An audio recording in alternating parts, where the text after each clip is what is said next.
Shout out, The Connects. Luis Guzman.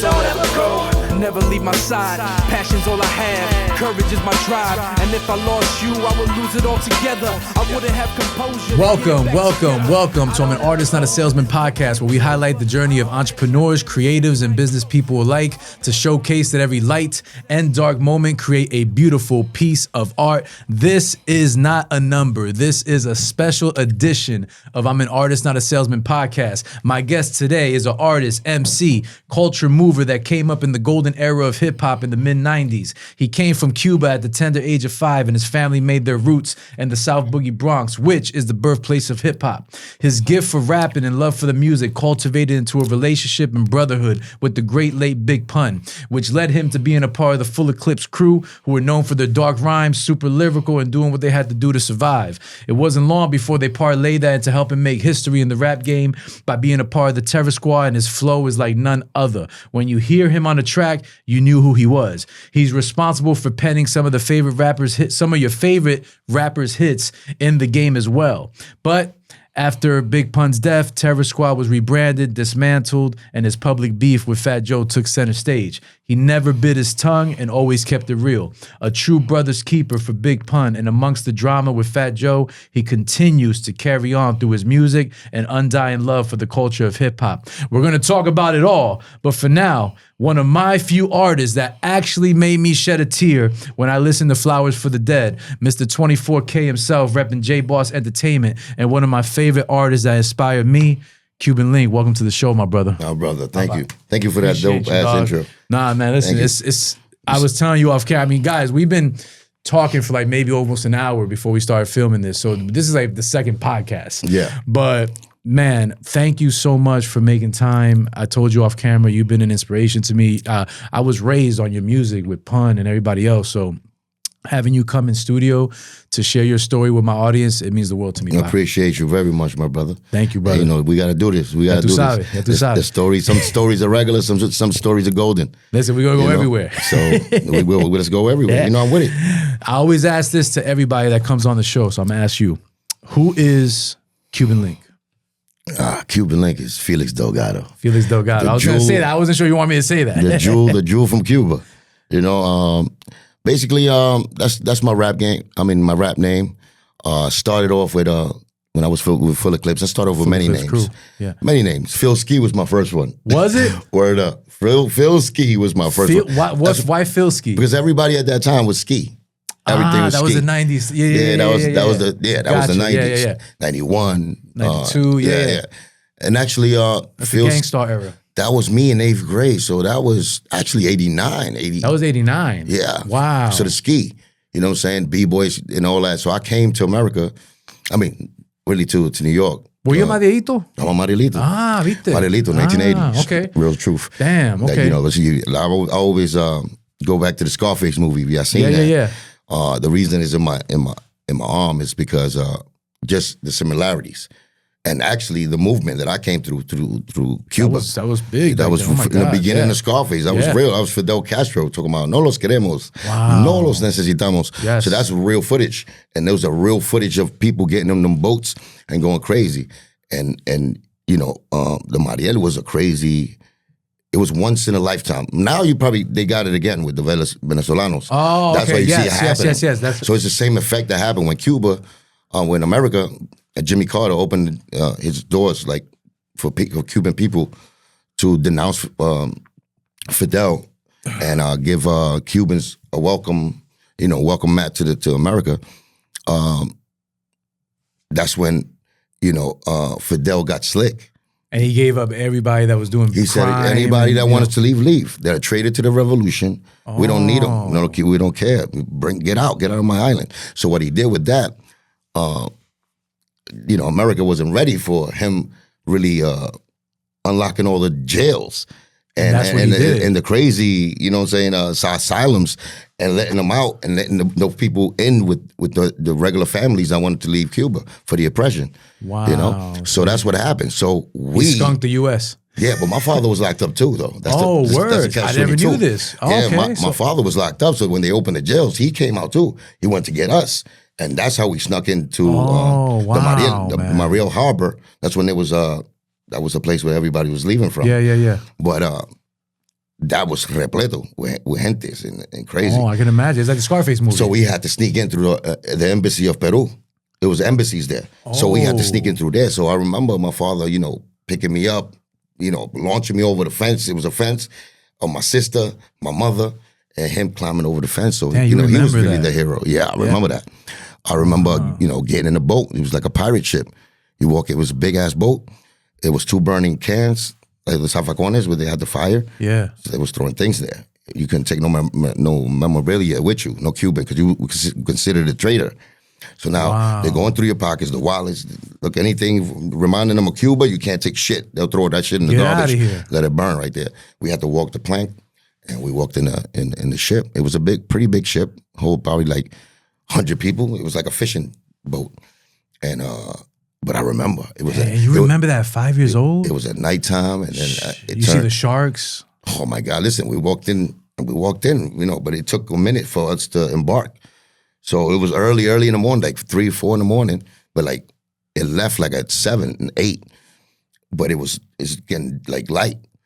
And it was a pretty big ship, like I said, but it was repleto. It was like, if it could have hold 100 people, that shit was like 300. Wow. But now, remember, it's criminals. Yeah. Retarded. Criminal, yeah. Crazy people. Yeah. Mentally. Rapists. Oh, all the crazy. God. So there was those people that got all into in the boat together. So now, when we selling off, I remember my father put me over his shoulders, and me watching. There was a scuffle that was going on in the front of the ship.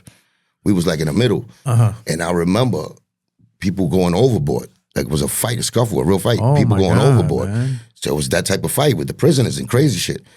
And I remember me looking at the water, and when you go in the Atlantic and you see that blue water, it's not regular like light blue or nothing. Yeah. In the middle of the water, that shit is like it's dark. Real dark, navy blue, purple almost.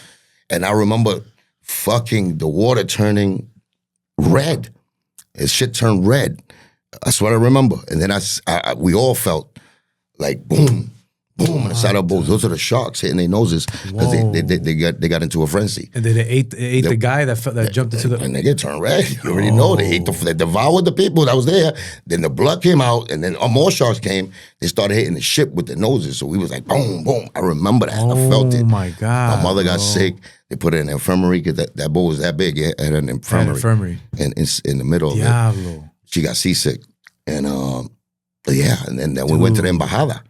It wasn't just like Scarface. It was the boats that came pick it up. We got to to Cayo Hueso, which is Key West. Key West, okay. And then we got there. They took that school bus. Remember that? And they took us to the camp. Yeah, that was real. Took the school buses was there ready to take us underneath the bridge. That was from the movie where they were under the bridge. 100%. All that was truth. So they put us in there. They already had it sealed off with a big fence for people to be there. Tents is there. And each tent had mad beds, for people to get debriefed. That's where they debrief you. Got you. They hold you there. They ask you information one-on-one. Remember when he said, how you got that scar? Right. Eating pussy? Eating pussy, they debriefed you like that. So they asked you what you were doing, everything. Right. And then if you got a family member there, then, you could get that call and see if that sponsor will sign off for you. People who had like family there, they'll let you out quicker. Okay. You know what I'm saying? But we stood in there like a month. And that month in there was incredible. It was like you being in the worst jail. I mean, I was a little kid. Was it worse than Cuba, being in that little camp for a month? Of course. Cuba was beautiful to me. When I was I didn't know about the communism and shit. I learned how to ride a bike in the Capitolio in Cuba. Wow. Where the tanks, it was the whole Capitolio was full of tanks. So I learned, my father taught me how to ride a bike in a circle of tanks. That was the Cold War that was going on with Russia and America. So remember, Cuba was down Russia. That's right. You know what I'm saying? That's right. With the Soviet Union. So, that's why Fidel had enough nuts. They had nuclear missiles there. Yeah, he had backup. Yeah. So the tanks at that time was there. I learned how to ride a bike. You know what I'm saying? So it was a lot of like politics going on, which I was a little kid. I didn't remember, but I remember that. Dude, the tanks was there, riding a bike. I bust my ass. My father picked me up, told me to get back on the bike. and things like that. So when we got to La Embajada, which was underneath the 95. Underneath the 95, yeah. Yeah, it was another pleito because the prisoners was already forming. They was raping girls. They was Come on. They was doing all criminal actions. There was crazy they were people. Reckless. They were reckless. Yeah, down local. So there was. That's why it was the cocaine cowboys. Yeah, that's what happened with Miami, and then blew it up because they were all selling. There was murder, kills, landlords, right? Drugs. But that's what built Miami too, which is crazy. Crazy. Yeah. Yeah, but that was the crazy Marielito things that was going on. Damn. So that time, that month that we stood in there, I mean, it was crazy. My father had to fight for food because the criminal niggas was taking double dips, and while the Navy and the Army for the United States was feeding us through a wall with a hole in it. So, oh my God, bro! You know what I'm saying? I didn't know it was like that. That's crazy. It was crazy. Dog. It was crazy, man. Oh my God! Your mom and your dad held you down. Like you guys. Of course, they're my heroes. God bless them, and especially my father. My father held it down. Like a protector. Like even though he's a criminal motherfucker, but he protected his family. Of course, but he wasn't robbing people and raping people like they were doing in the camps. Like he was making sure your family was straight. No, He was protecting his family. Yeah, feeding his family. He wanted freedom for us. He wanted us to get that chance, that American dream. That's why we fled. You know what I'm saying? To get that, man. That opportunity. I mean, I knew you came from Cuba. I didn't know it was that deep. Yeah. Like the story. Like, so, I mean, all I have is Scarface. One of my good friends, Shah, he came from the Marielito too, but he didn't get that deep into it like you did because he was he was a baby. Yeah, okay, maybe that's why. So, I was 5. You were 5. I remember. So, I remember. Like I would tell you, the name of my ship when we came was called the Orca. Like I remember. You remember know what I'm saying? all that. I remember. I remember the fight broke out to get food. And the criminals was like they was overtaking things. Yeah. So the army was out behind the fence with metralletas and all of that with machine guns, and they was throwing rocks. Like the criminal niggas was throwing rocks at them. We won out because they wanted to get the fuck out. You know what I'm saying? And they started shooting, and my sister almost got hit with a bullet. Like my father had to cover up. So it was crazy. The American dream was a nightmare there before we got to the dream. But that's the journey. God bless you for being here, bro. Oh my God. So you 5 years old, you came in from Cuba. How did you guys get to the South Bronx? My aunt. Oh, so you have family in the Bronx? My aunt in Miami. She sponsored us out. That's why we got earlier out. I didn't know that. Yeah, my aunt, she signed up for us, and they signed us off to her so we could live in her stuff, and she takes care of it. Wow. It's already documented that this is the family. Got you. So that's what they try to do. Just follow up on everybody before they let them out. So most people over there didn't have nobody over here, but we did. Damn. We had an aunt, you know what I'm saying? And Diablo. So the aunt sponsored you guys out. 6 months. 6 months. 6 months. North Miami. Yeah. North Miami. And then after that, how'd you get to the Bronx? My father was getting into shit over there. Stop. Well, he's trying to survive. Yeah. And so no money. He had no money with it. Like every Cuban. My father he's a street dude. He's a street dude. Yeah. So he was over there, doing what he did. Doing what he had to do. Yeah. And he was doing it for 6 months. Then it got crazy hot because everybody was shooting everybody over there. Yeah, cocaine cowboys. With the drug things got involved. And we said, nah, let's go somewhere else. And then Puerto Rico. You went to Puerto Rico? Of course. Get out of here. I didn't know this. I went to Puerto Rico. 4 years in Puerto Rico. Went to first grade and all that. Wow. What part? It was, first we went to Ponce. Okay. Then we went to Arecibo. Santurce was the last one. Santurce, that's Canóvana also. Canóvana. We went to Canóvana is more like a campo. Okay. Yeah, Canóvana. Pero Santurce, Calle 16, Caserío. That's the hood. It was in the Caserío. It was right a lot of Dominicans there too. Yeah, I seen crack. Well, not even crackheads. At that time, it was dope fiends. You know what I'm saying? Yeah, we was playing tag. Me and my friends was playing tag. While we seeing the hitting guillas, like motherfuckers knocking off, shooting themselves. And we used to play, hopping right over them, looking at them like they're crazy, but we still played. That was just, we was immune to that. Especially from the boat too, that we seen all that. Yeah, this ain't nothing compared to the boat. We gotta survive. Like, this is normal. So we came through the rough. We had it rough, you know what I'm saying? But you can't make it smooth until, you know what I'm saying? You appreciate the smooth when you go through that type of roughness. I always say that too, Q. Like you got to go through some hard stuff. You got to, because it builds character. It tells your story and it grows you. Like I'm 42 right now. I was telling you off camera. At 25 to now, I done went through so much, but it made me the man I am today. That's what it does. You got to go through stuff to get that grit. And that's the problem now. That's the problem now with this generation. Gimme. And nobody wants to earn it. Yeah. Nobody wants to earn it. That and yeah, they soft. They soft, right? They ain't go through nothing. They ain't go through nothing. Like I relate to that. You talking about the casadillos with the dope heads. I was raised in Newark, New Jersey, and I thought it was normal to see red tops with little glass bottles on the street. That's when I got to the Bronx. I thought it was normal. So I come from that, the jeringuillas with dudes, puyando themselves in the caserillos, and we playing tag. I'm hopping over them. You know what I'm saying? And they just part of us. You thought it was just normal, right? Yeah, we thought it was like, that's what they do. But we over here playing tag and we jumping over them when they fucking knocking off. We just ignoring them. But that's part of the environment that we was in. But then when we said, fuck that. You know what I'm saying? My father started doing carpentry and he started building bodegas. Okay. Oh, really? So yeah. So when we was in Puerto Rico, my father had a cafeteria with my mother cooking.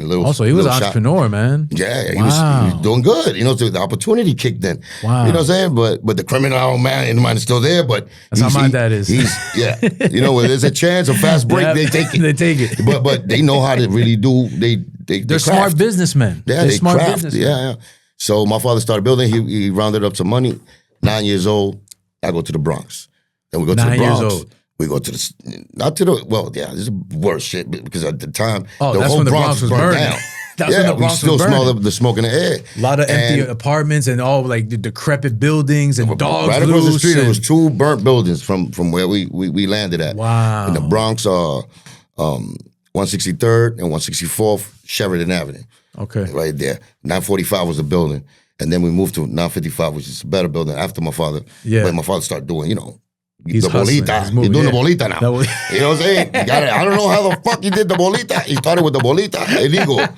So he did some trickery. He hit the bolita. He hit the number. He hit the bolita. He works it at the bolita. The number spot. But he switched the fucking numbers when he hit the bolita. Come on, he hit the bolita. Yeah, like 5 G's. 5 G's. Which 5 G's. This is what, 1982? 84. 84? 5 G's was like probably 40. Yeah. Jeez. So that was good. We bought a lot of stuff with that. Damn. And, so yeah, we moved across the street from that because we was living with somebody. Evangelica was her name. Okay. She was a Dominican lady, and she was plugged in with the bolitas on. That's what he got. And then we started just adapting. Adapting, right? Adapting, cold as hell. We come from tropical Puerto Rico, Cuba. Oh my God, that must have been horrible, right? Beautiful to me. It's an adventure. Remember, I'm on this shit. I'm an adventure. You saw snow for the first time. I'm Sagittarius, so maybe it's in my DNA to be on a journey and just seeing different stuff. And that's just the way my life was. Yeah. So I appreciated everything. Going to the welfare, I didn't know English, my mom's and shit. You already know we had to do that. And become, part of the American system. And me enrolling in school at first grade. I was supposed to be in second, but they always they always leave you back. Were you in ESL or like English? Yeah, in the beginning. Oh shit! Okay, of course, I didn't know no English. Yeah. That's what I'm saying. So you had to learn all that. No English. It was straight up ESL. Miss Blanco and Miss Reese was my fucking teachers. I remember. Damn. And it was they left me back because just for me to catch up with the English part. Gotcha. But I was always with the studies and all that. I was in school at that time. And learned English by the 4th grade. From there, they made me repeat 2nd grade. So from 2nd, 3rd, 4th, I already knew English already. Because I was hanging out in my 2 block. years. Oh, you was learning from the kids. And I was with the Morenos. niggas, that was my best friends. Absolutely, so they kick in the English shit. And my mom's letting me go outside with them. My man Carl, Kevin, I remember all these guys. Block. Yep. So, these are people that I'm hanging out with besides school. And I'm playing, Skelzies. I'm playing slugs. I'm getting to know, I'm listening to hip hop. Yeah, you get into the culture. It's just the whole culture, especially at that, I don't know if it was that block only. I think it was the whole New York vibe when you lived in a block. Yeah. It was a community. And regardless, you got the drug dealers in the corner, it was still people It was still community. Yeah, that was community, that love. And we was outside just, playing ball. Get into trouble. Not even yet. Not yet. I was, they would look out for me, like the whole block would look out for me. I was that kid. You know what I'm saying? I had fucking combat boots and all that shit. I was a straight hick. They used to call you Cuba. Nah, you Phil. Felix. Get out of here. Yeah, okay. Phil. Man, so was this, when did you meet Pun in all this? Was he a childhood friend or that was later? That was later when I was 16. Oh, okay. Yeah. So I was 9. You was 9. When I got, lived in Sheridan right there till I was 15. And then when I was 15, I moved to Prospect Avenue. That's around Forest Projects. Gotcha. Why the move? At the ranch. We got called for the Section 8. Yeah. We was holding it down. My father was holding it down. We was regular tenement until we got called for that number. Back in the days, you had to wait for that Section 8. Section 8 was like lottery. Yeah, you had to really wait. So we waited all that time, and they made some new little projects in 167 in Prospect. I called it Little Vills when I got there, but some nice little brand new project. It was beautiful. Clean. You know, when they start nice, like a and fucking, then it gets crazy. Yeah, like an engineering. You see it, it's beautiful little backyard. You got it was 3 floors. 3 floors. No projects, but it was 3 floors all around. Floors. Beautiful. And you know, our moms got accepted to that, and we moved over there when I was 15. Dope. Chilled there for a year and all that. Got to know everybody. It was really poor though. It was poor. No, of course. You're still in the hood. Yeah. Yeah, but it's really, really poor. Like that's where the criminal activity really went down. It was a like bad. Sheridan was cool. It was next to Yankee Stadium. It was for working people, working class people. Got you. So it was good. So you went inner. I went inner downer. See, I don't know Bronx like that. So downer. Yeah. Forest Projects. Forest Projects. Little Vills was a brand new projects, but there was projects still, Section 8, and then you got Davidson Projects. So it's the ranch. We call it the ranch. So these are really like, you know, predominantly black. Yeah. A lot of drug activity, a lot of hustling. Yeah, but killings. The poverty. So the thugness, it was more. It was crazy. It was you got to really be careful. You know what I'm saying? Lucky, you know what I'm saying? I had love from all sides there, but you know we got into shit. You know what I'm saying? Yeah. Well, it was still a community though. Like it wasn't your old hood. No, it wasn't the same. It was it was like neighbors watching each other's fucking ranches warring with Forest Projects. We in the middle. We seeing all this shit happen. Bang bang. You know, in the middle of the night. And you 16. I'm 15. 16. Damn. And then 16. I went to the courts. You know, to play ball because I was even. I learned all that shit, but loved playing ball, football. And that. I was a sports fanatic. They went to the Hill. Pun used to hang out in the ranch. So that's why I first met him when he was running a full court with the big guys. I was with the biddies with the younger guys. Got you. We always seen each other there. And but when I first met him, like officially, and I also seen him in Jacoby Hospital when he was actually Amanda was being born, but I didn't know him like that. Okay. But I was in the hospital. I think it's for my father. And I seen a dude with the Carhartt suit. Yeah, just like they had the Carhartt. Walking with flowers. Get out of here. And I seen him get in the elevator, chubby. He was like 250 at the time. Yeah. Walking there. But I remember him from the basketball court, but I ain't say nothing. He was but like, I seen him. Yeah, you seen him. And then later on in life, I was like, oh, yeah, that was when Amanda was born. Crazy. His first, child. His first daughter. So actually, Sace. Okay. So he was in the neighborhood too. Sace was in the ranch. He lived in the ranch. So me and Sace already had a history. That's his family, his cousin, and my sister. They used to go to college together. So I used to go to Sace's house. He was older than me and all that. But he took a liking to each other, became cool. Dope. So I knew Sace already. You already knew Sace. So you knew Sace before Pun? Really know him, yeah. I got you. I really knew him. But I seen Pun already doing what he was on.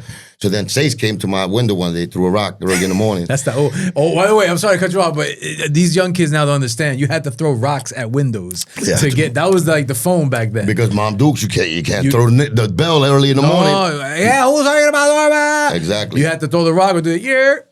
Right. So I opened the window. I seen the chubby guy. You know what I'm saying, with the same Carhartt suit again. He loved Carhartt. That's the reason I wear Carhartt. So he was the overall one. The overall, yeah. So he was there like that. He's there. Sace was like, yo, come down, kid, come down. And I was like, just woke up. So I was like, all right, I'm coming down. So I come down. Yo, you know my man, Moondog. Yeah, I seen your basketball court. We introduced me. So he's called Mundo? Moondog. Oh, that's right, Moondog. Yeah. Okay, yeah, I remember that. He had a jacket of him hollowing at the moon. But he spelled it D-A-W-G. D-A-W-G, yes. Yeah. Blow the sun away. Yeah, so what y'all doing? It's early in the morning, like 8 in the morning. So he was like, nah, I came in. Look what he got. He got a 380, brand new, right? Nigga punt. So he's like, well, we'll go to the roof and just check it out because I just bought it. Let's check it out. Yeah. So we go to the Davidson Ranch.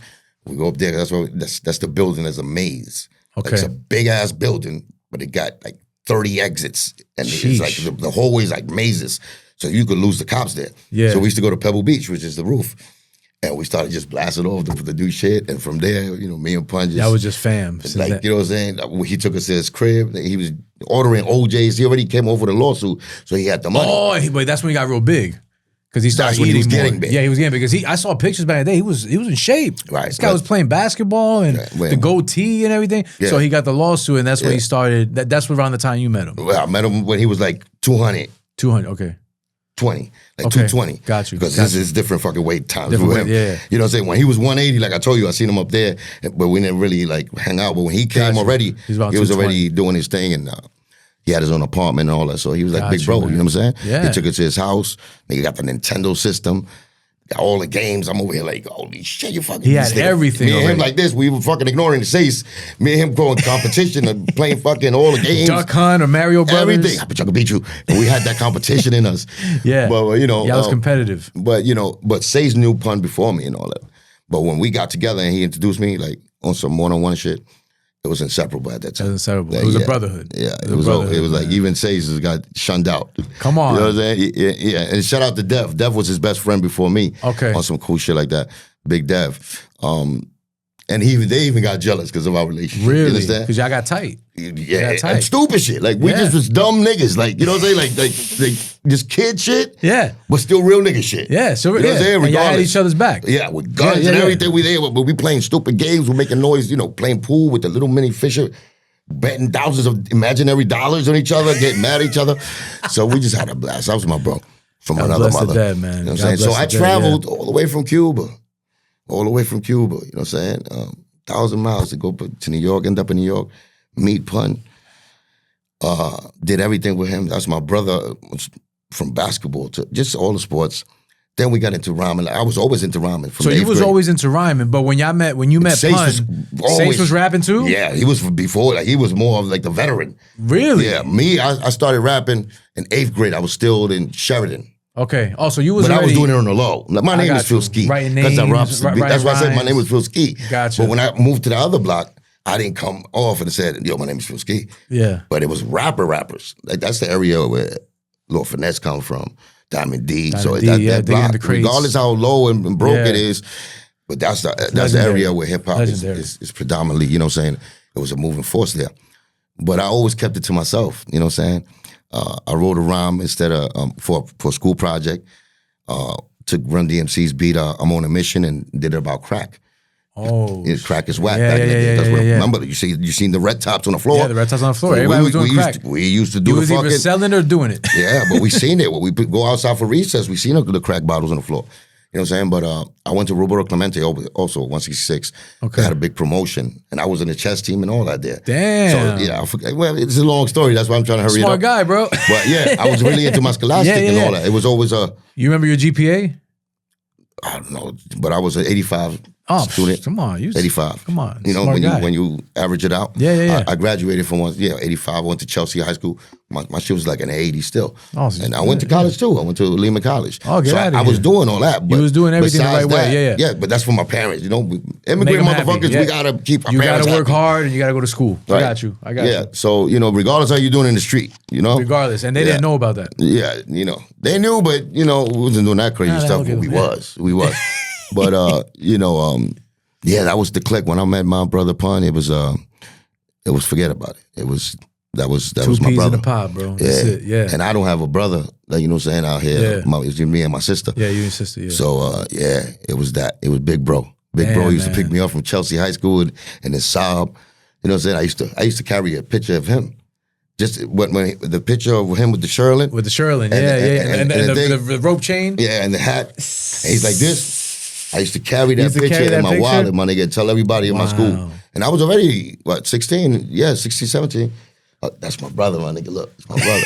I used to brag about that. That was Instagram before Instagram. Yeah. The picture in the wallet. The picture in the wallet. That's before rap or People anything. think that sounds crazy. It's not crazy. That was Instagram. You had to have all your pictures in the wallet to show people. Wow. That was one of, especially when you get a new wallet. When you get a new wallet, yeah. Put, It's you know got what to I'm be right saying? there. Bang. Yeah. I show you your GQ picture, you know what I'm saying? Yeah, the Probably GQ, your mom, yeah. dad picture, and then you got your best friend. Yeah, you're bringing me back. Yes, that's exactly how it was, man. And the fake little fucking card still in there. Yeah, the fake card. Yeah, so you had Pun in there. So Pun was older than you? Yeah. About How long? 2 years older than you? So he was big bro.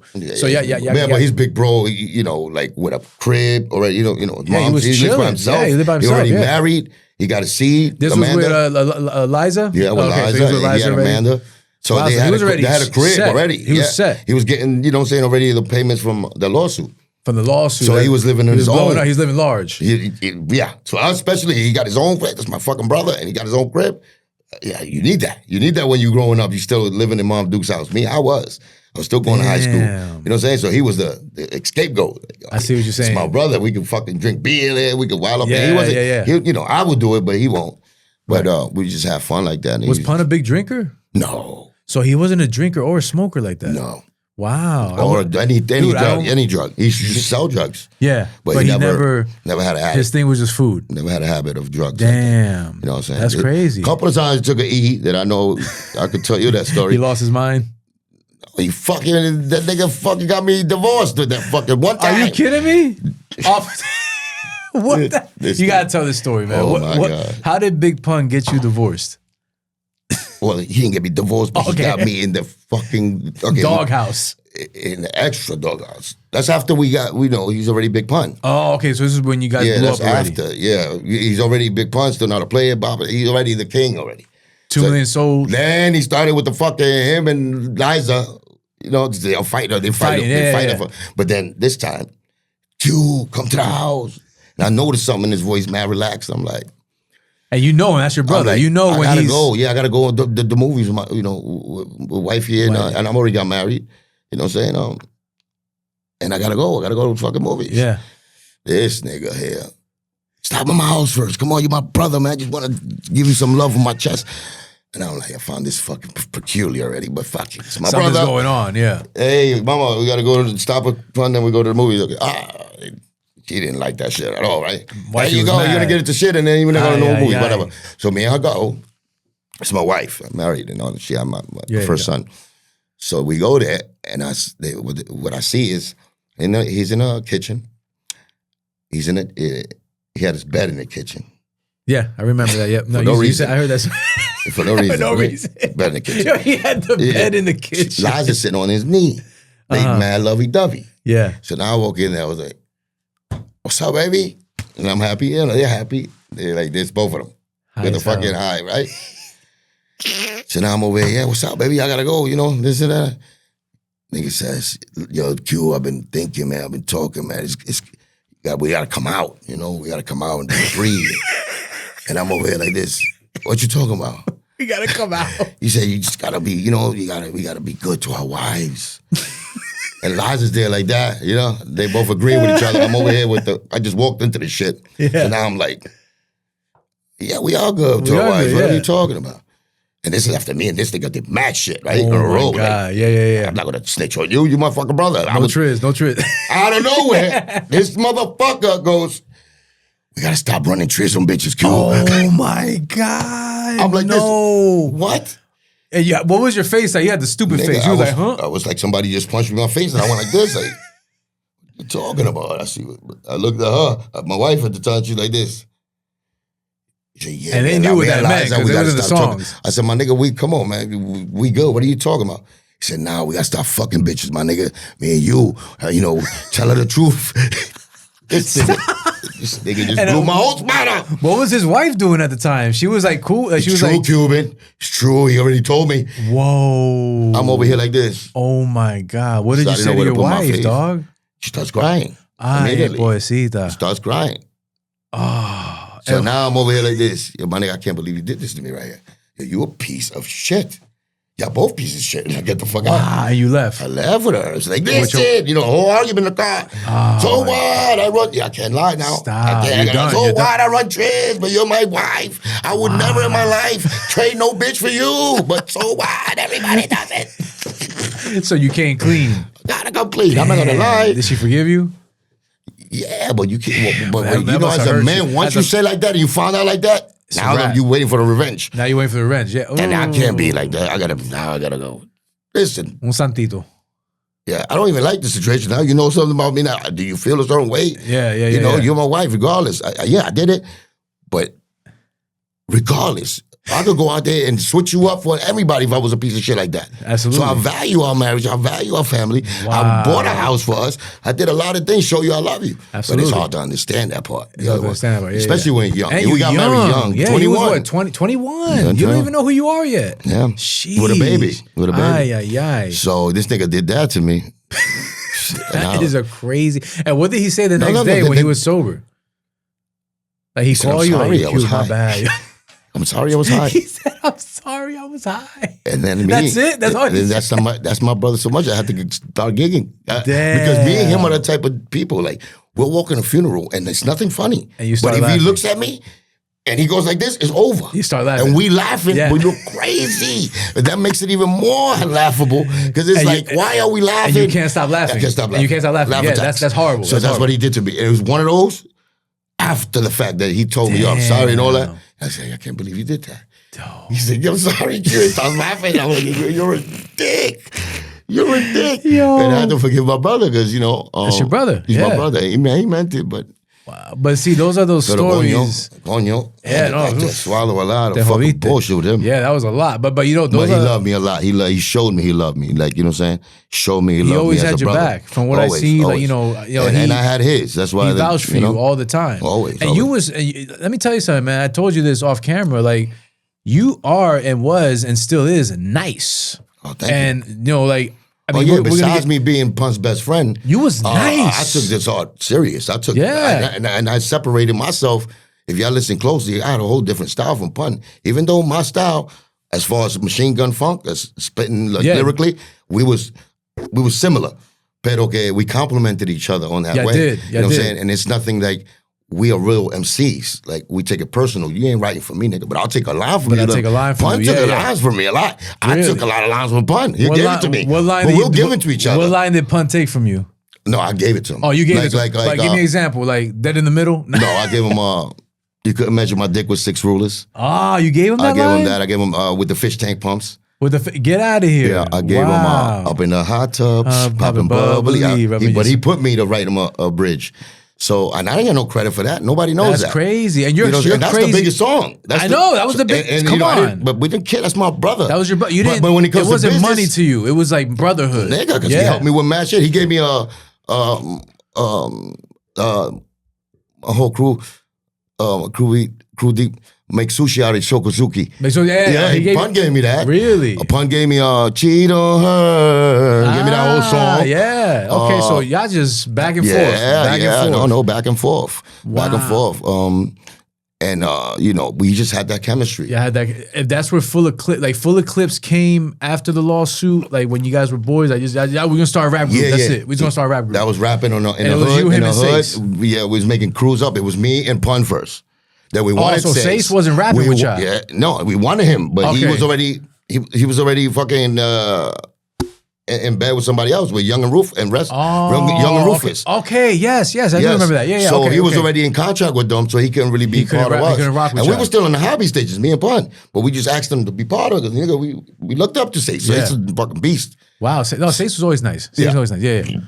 And we wanted him to be the Caribbean connection. The Caribbean connection. But then he was like, he told us that, no, I can't do it because, you know, I'm done with them. So we took that a little personal. I'm It was not like, mad at fuck you. that Yeah. nigga there, man. But that's why you and Pun was so. Then me and Pun became rough and rugged. Rough and rugged. Rough Okay, and rugged. Yes. And then we started making noise.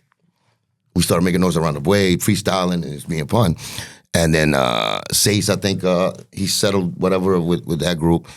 And I think he got kicked out or he left the group.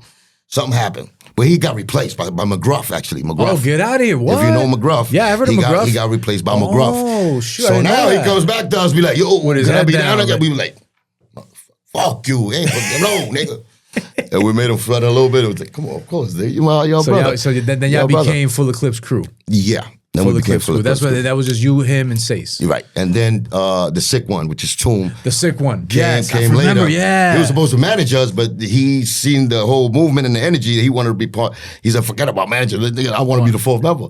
So we said, hell yeah, come on. Because, he played an intricate part too of me and TS. And like Little Heck, the original TS from Forest Projects. So he was the doorway for that. And after that, it was a wrap. Like we all got together. All the blocks got together.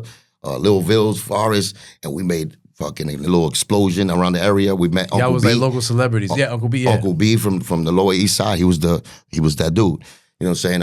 And that made it more serious. We got the vests. We got the hoodies. Y'all was lit. Yeah. Yeah, we started making that noise. It was a hobby.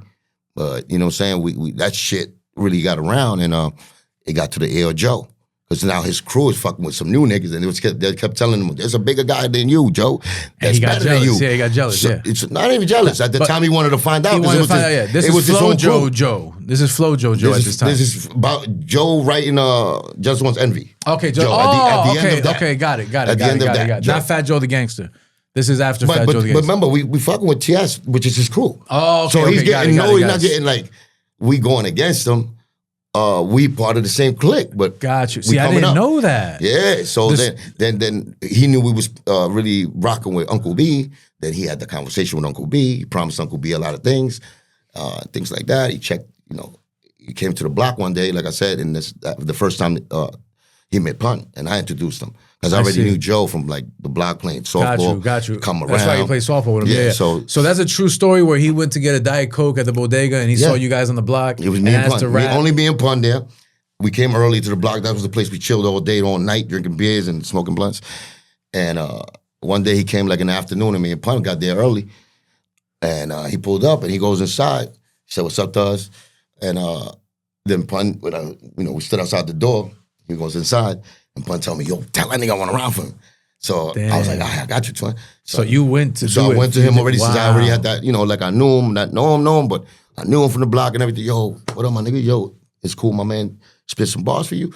He said, yeah, let me just get a Pepsi. I'll be out there in a minute. So he came out, Pun started, you know what I'm saying? I blow the sun away. Right? Yeah. Jack the Sky, blow the sun away. Me and my brothers play hardball. Strictly hardcore lyrics till I finish breaking God's laws. My job's raw, but I gotta do it. I'm feeling hot and booted, but you might get shot and lose a lot of fluid. Spot I blew it at an early age. Ever since the curly ways, I would earn a wage with the 30 gauge. Dirty ways to get paid if you got the balls. Load the Glock and cause the hardest cop to drop his drawers. Oh my God. Stop and pause. Finish up with some body blows and uppercuts. So was he that blew the his fire? mind. That was and he used that South Bronx verse. is the wrong place to visit. Yes, that's where he used Pun on. That was on that was on the Jealous One's Envy. Right. And that was the ending of Joe. That's when we met. Yeah, he put him at the end of the album. Yeah. And then when the videos came around, like Hustling is the Key to Success, you see me.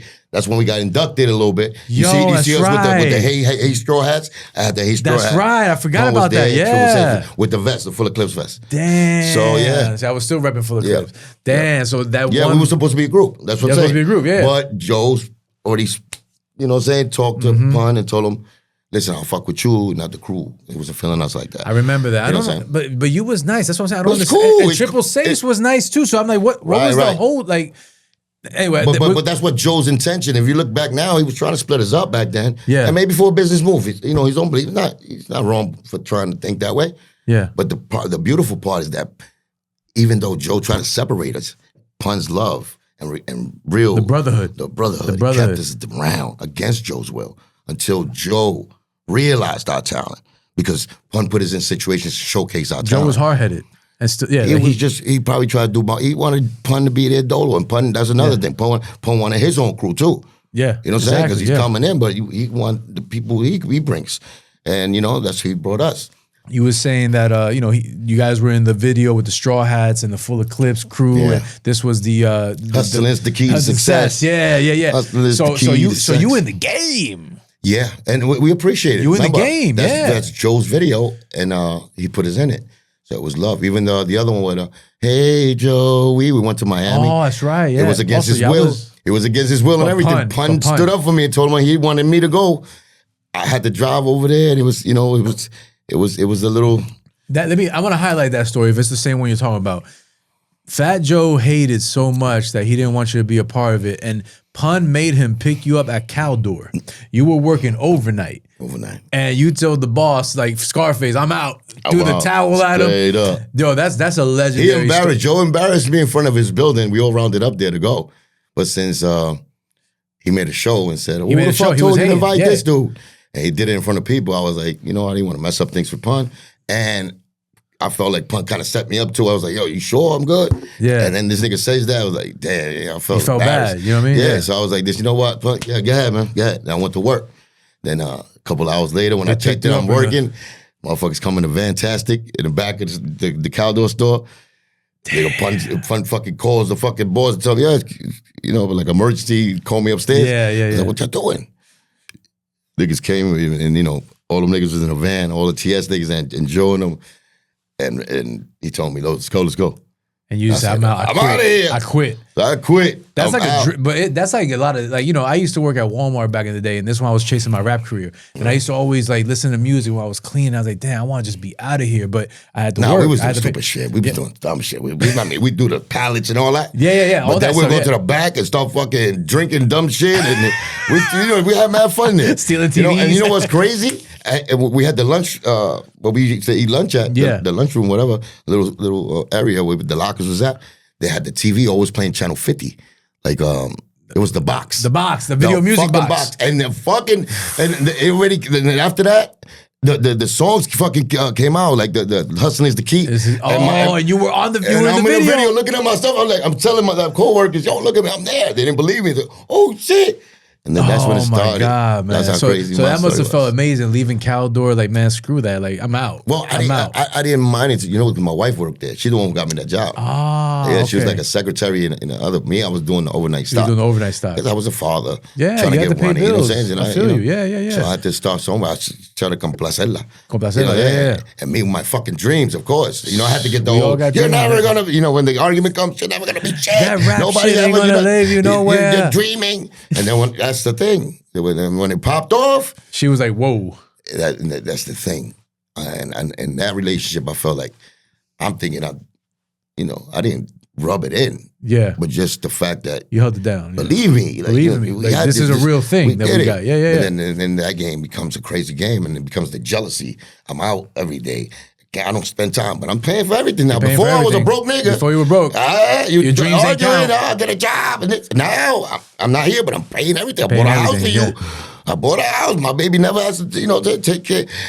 He doesn't need no money. Everything's being done. Now they're crying. Now, you're cheating. You're not here. It's a catch. You can never make it. It's hard. It's hard to balance that. And it's understandable. It's understandable because she's used to you being with her all the time, and now you're away doing God knows what. Big Pun blowing your spot up. It becomes more jealousy of the stature part. Yeah. It's fuck tough. Another girl's like, you're doing good. I'm doing nothing now. You said you didn't want to do nothing. I got you. Look, whatever you want. Yeah. You don't got to work. You want to work? Go work. But, I'd rather you stay and raise my son. And you'd be good. That's what the fuck is a dream. I mean, to my mind, in that era, that's tradition.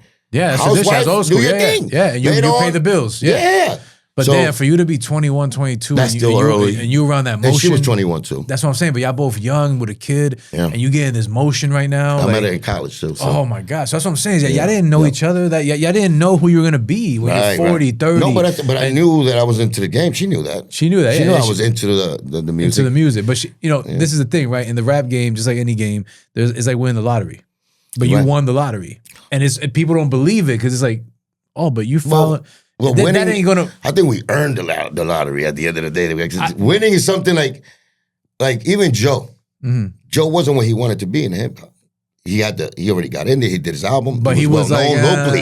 Locally. Yeah, he wasn't like a superstar. Right, winning the lottery is what fucking the whole team did, especially Pun. Capital Punishment. But that is winning the lottery when that nigga went platinum. Double platinum. Right. He superseded Joe. That superseded everything. Yeah. It's just a lot of groups back in the days. Everything changed. And back in the days, we loved the local motherfuckers that are dope, like Smith & Wesson, Jump with a Buckshot Shorty, Coogee Rap. These guys never moved as big as Pun. Like, never. That nigga went to superstardom. Never. Pun did that. And it came out of Joe didn't know that this is going to be that big. He did, He blew up Joe and all of us. He took all of us with this. So it's a difference. It's a difference in just making a hot song. And just but it wasn't even like, for me, right? When I heard Off the Books, right. and I heard this guy rapping Pun, yo, it's all love, but love got a big 9 and Pun got a big 9. Respect crime, but not when it respect mine. The shit I'm on is long, but it lasts long. Give you that long. Shorty wake up with the stash on the mad long, and my cream is gas. Smoke the green is grass. My chick got the meanest ass, and it tastes legit. I don't even need a whole case of Chris. All it takes is my pretty face and my gangster wit. Oh my God! I was like, who is this guy? Law of the law with the long hair, big Pun. Pun, the man who make the street run, turn to murder, reverse and deliver red rum. Come on, I'm the mighty wall. If you want a ball, close out them motherfuckers like Steven Seagal, cause all you're gonna get is your ass whipper up in the casket. That's it. Punish your blast. The bad bitch rap. That was you came in. That niggas like Billy Bathgate up in Jimmy's Cafe. Having caviar, crystal at the bar. Smoking cigars, living large. You rob and steal, roll with the mob, doing jobs for bills. I'm hard to kill for real. Nigga, guard your grill. I like to chill, try to elegant high. I'm one hell of a guy. Fly, pelican, fly. And that right there, when me and my brother Walter, God bless the dead. Yeah, that was 8 bars too. You already know that. That was a short killer. I had to kill him with 8 bars. When you said that, and I remember, I told you off camera, my man that passed away, God bless the dead, Walter, with cancer, he loved that line. You know, he's like, yo, you know, because it goes back to Scarface. He had the scar on his face. It's back to Scarface. Scarface. He was like, yo, fly, pelican, fly. Remember the movie Scarface? I was like, oh, and we were so hype just to hear people that looked and sounded like us. Yeah. On a record, and obviously Beating Us did their thing too. You know, Street Pharmacist, Twist, Obelisk. Like that was a beautiful record. Dope. Different flows, but it complemented each other so well. Yeah, it was a beautiful thing. And the Beating Us already had they already was lit. Yeah, they already had they blazed already. John Wayne couldn't even stay in the rain at attack. Head for the hills. Yeah, they was already out there. Yeah, so they gave you the cosign. And that was really their hit. That was their hit. Yeah, and that was their single. They put you on the single. But that started the Latino movement. That was the Latino movement. This is what, 96? That was a Dominican, a Colombian, a Cuban, and a Puerto Rican. That's right. I forgot that the Dominican. Yeah. That was the real. That was a Caribbean connection. Wow. You know? And so we always had that. When our heads like trying to bring everybody together. Especially the Latino, and make sure that they understand that we could fuck with this microphone thing. And that was 96? I'm looking it up 96. Right now. Was it 96? 96. Wow. Yeah. Dude, I remember that. Went to Juju's house to record that. Joe didn't want me on that song. He got mad. Why? Because I wasn't signed to Terror Squad yet. And it's like, he's over there spraying this shit. Oh, just because you your Pun's best friend, you think you can get on records without asking me. Shit like that. And it's he was trying to be like a micromanager. On that. Yeah. No, but he didn't want to manage us. That's the problem. Like I kind of my whole career and Pun putting me in places and me doing my job, like the Veronica record. We did Veronica. Yeah. Like that shit took off when niggas started knowing Cuban Link. So I made a name because of myself, because of my talent and wherever Pun put me on. But Joe was making it seem like you riding off Pun shit. You know what I'm saying? And that's why he was trying to feed us. And I said, man, this nigga's a hater. And that's why Pun was the glue because of that. Pun was the glue because... Pun was the nigga saying, nah, he's jealous. You know what he was saying? But he was like, just stick with it. Just stick with it. He was giving me coaching thing, and I'm like this.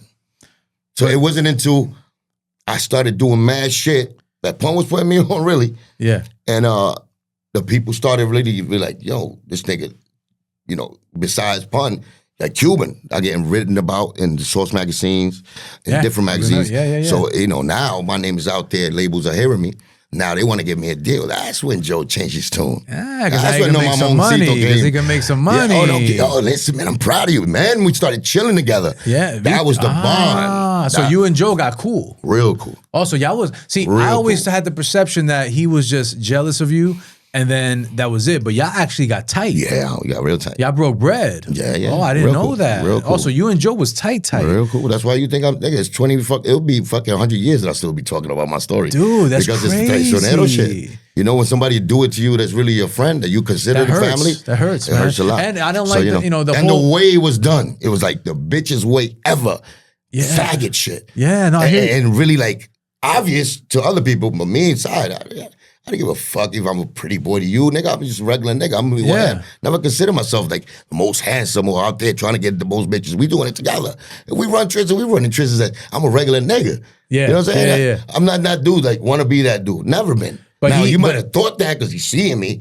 He probably looking at me and judging me from his own mind. But I'm not on it like that. He knows it. That even infuriated him more. I feel like his crew, the whole crew fucked with me. That's what I'm saying. You're a likable guy. Right, so, that's what I'm saying. So someone that, like, you don't have to work hard. Like, I just met you an hour ago for the first time in my life, and we was talking like we was family. Yeah. That you got that energy with you. Right. I don't know if Fat Joe is like that, but it felt like he was jealous of whatever you had, and he wanted it. And then even then, later on, after all that happened with us, but then thinking back, I'm like, this motherfucker was jealous that Punk was my brother. Yeah, he wanted that. That's why he wanted that. He wanted that. Yeah, he wanted that. And he took it in a way in the TV. That's what he did. He did the twin song. Me and Pun's word was twin. You know what I'm saying? At the end of the day, he took the line twins and but made it didn't matter to me. At that time, it didn't matter because I wanted everybody to be fucking friends and do this shit together as a movement. That was dope to me. Yeah, but that dude just, you know, he came in and kind of like he wanted to break up you and Pun. From what I see, from what I see, because he saw the friendship, he saw the brotherhood, but he also saw that he could make a lot of money off of Pun. Of course, but then he saw he could make a lot of money off of me. Yeah, when he started doing that. That's when he changed his attitude, and that's when I really had love for him. Like, I fuck with my nigga. Yeah, At that time, he was like, I thought he was like, damn, he finally opened his eyes. He finally understands. He sees my talent, and he treats me like, you know what I'm saying? Like, we got the same head on our shoulders, and he's gonna help me, and I'm gonna help him. We're gonna make money together. Bro, you guys had it all. Pun, he could do anything. Yeah. You, sex symbol, super lyrical. Triple C's Prospect, lyrical. Yeah. Armageddon, lyrical. Then you had Tony Sunshine with the hooks for the ladies. They're supposed to be the hip hop. He's supposed to be the hip hop Mark Anthony. Marvin Gaye or whatever. Mark Anthony. Mark Anthony. Yeah, my bad. Yeah. He's supposed to be that nigga. And then Remy Martin, you had the female too. So it's like, but Pun brought all these people, and we did. And then Pun had Sunkiss. When I heard Sunkiss, we brought everybody. That's the thing. We brought everybody between me and Pun. R&B, Tony Sunshine was through me. Really? I thought Tony Sunshine was Prospect TS. through me. Really? And then Pun, of course, but me and Pun is the same avenue.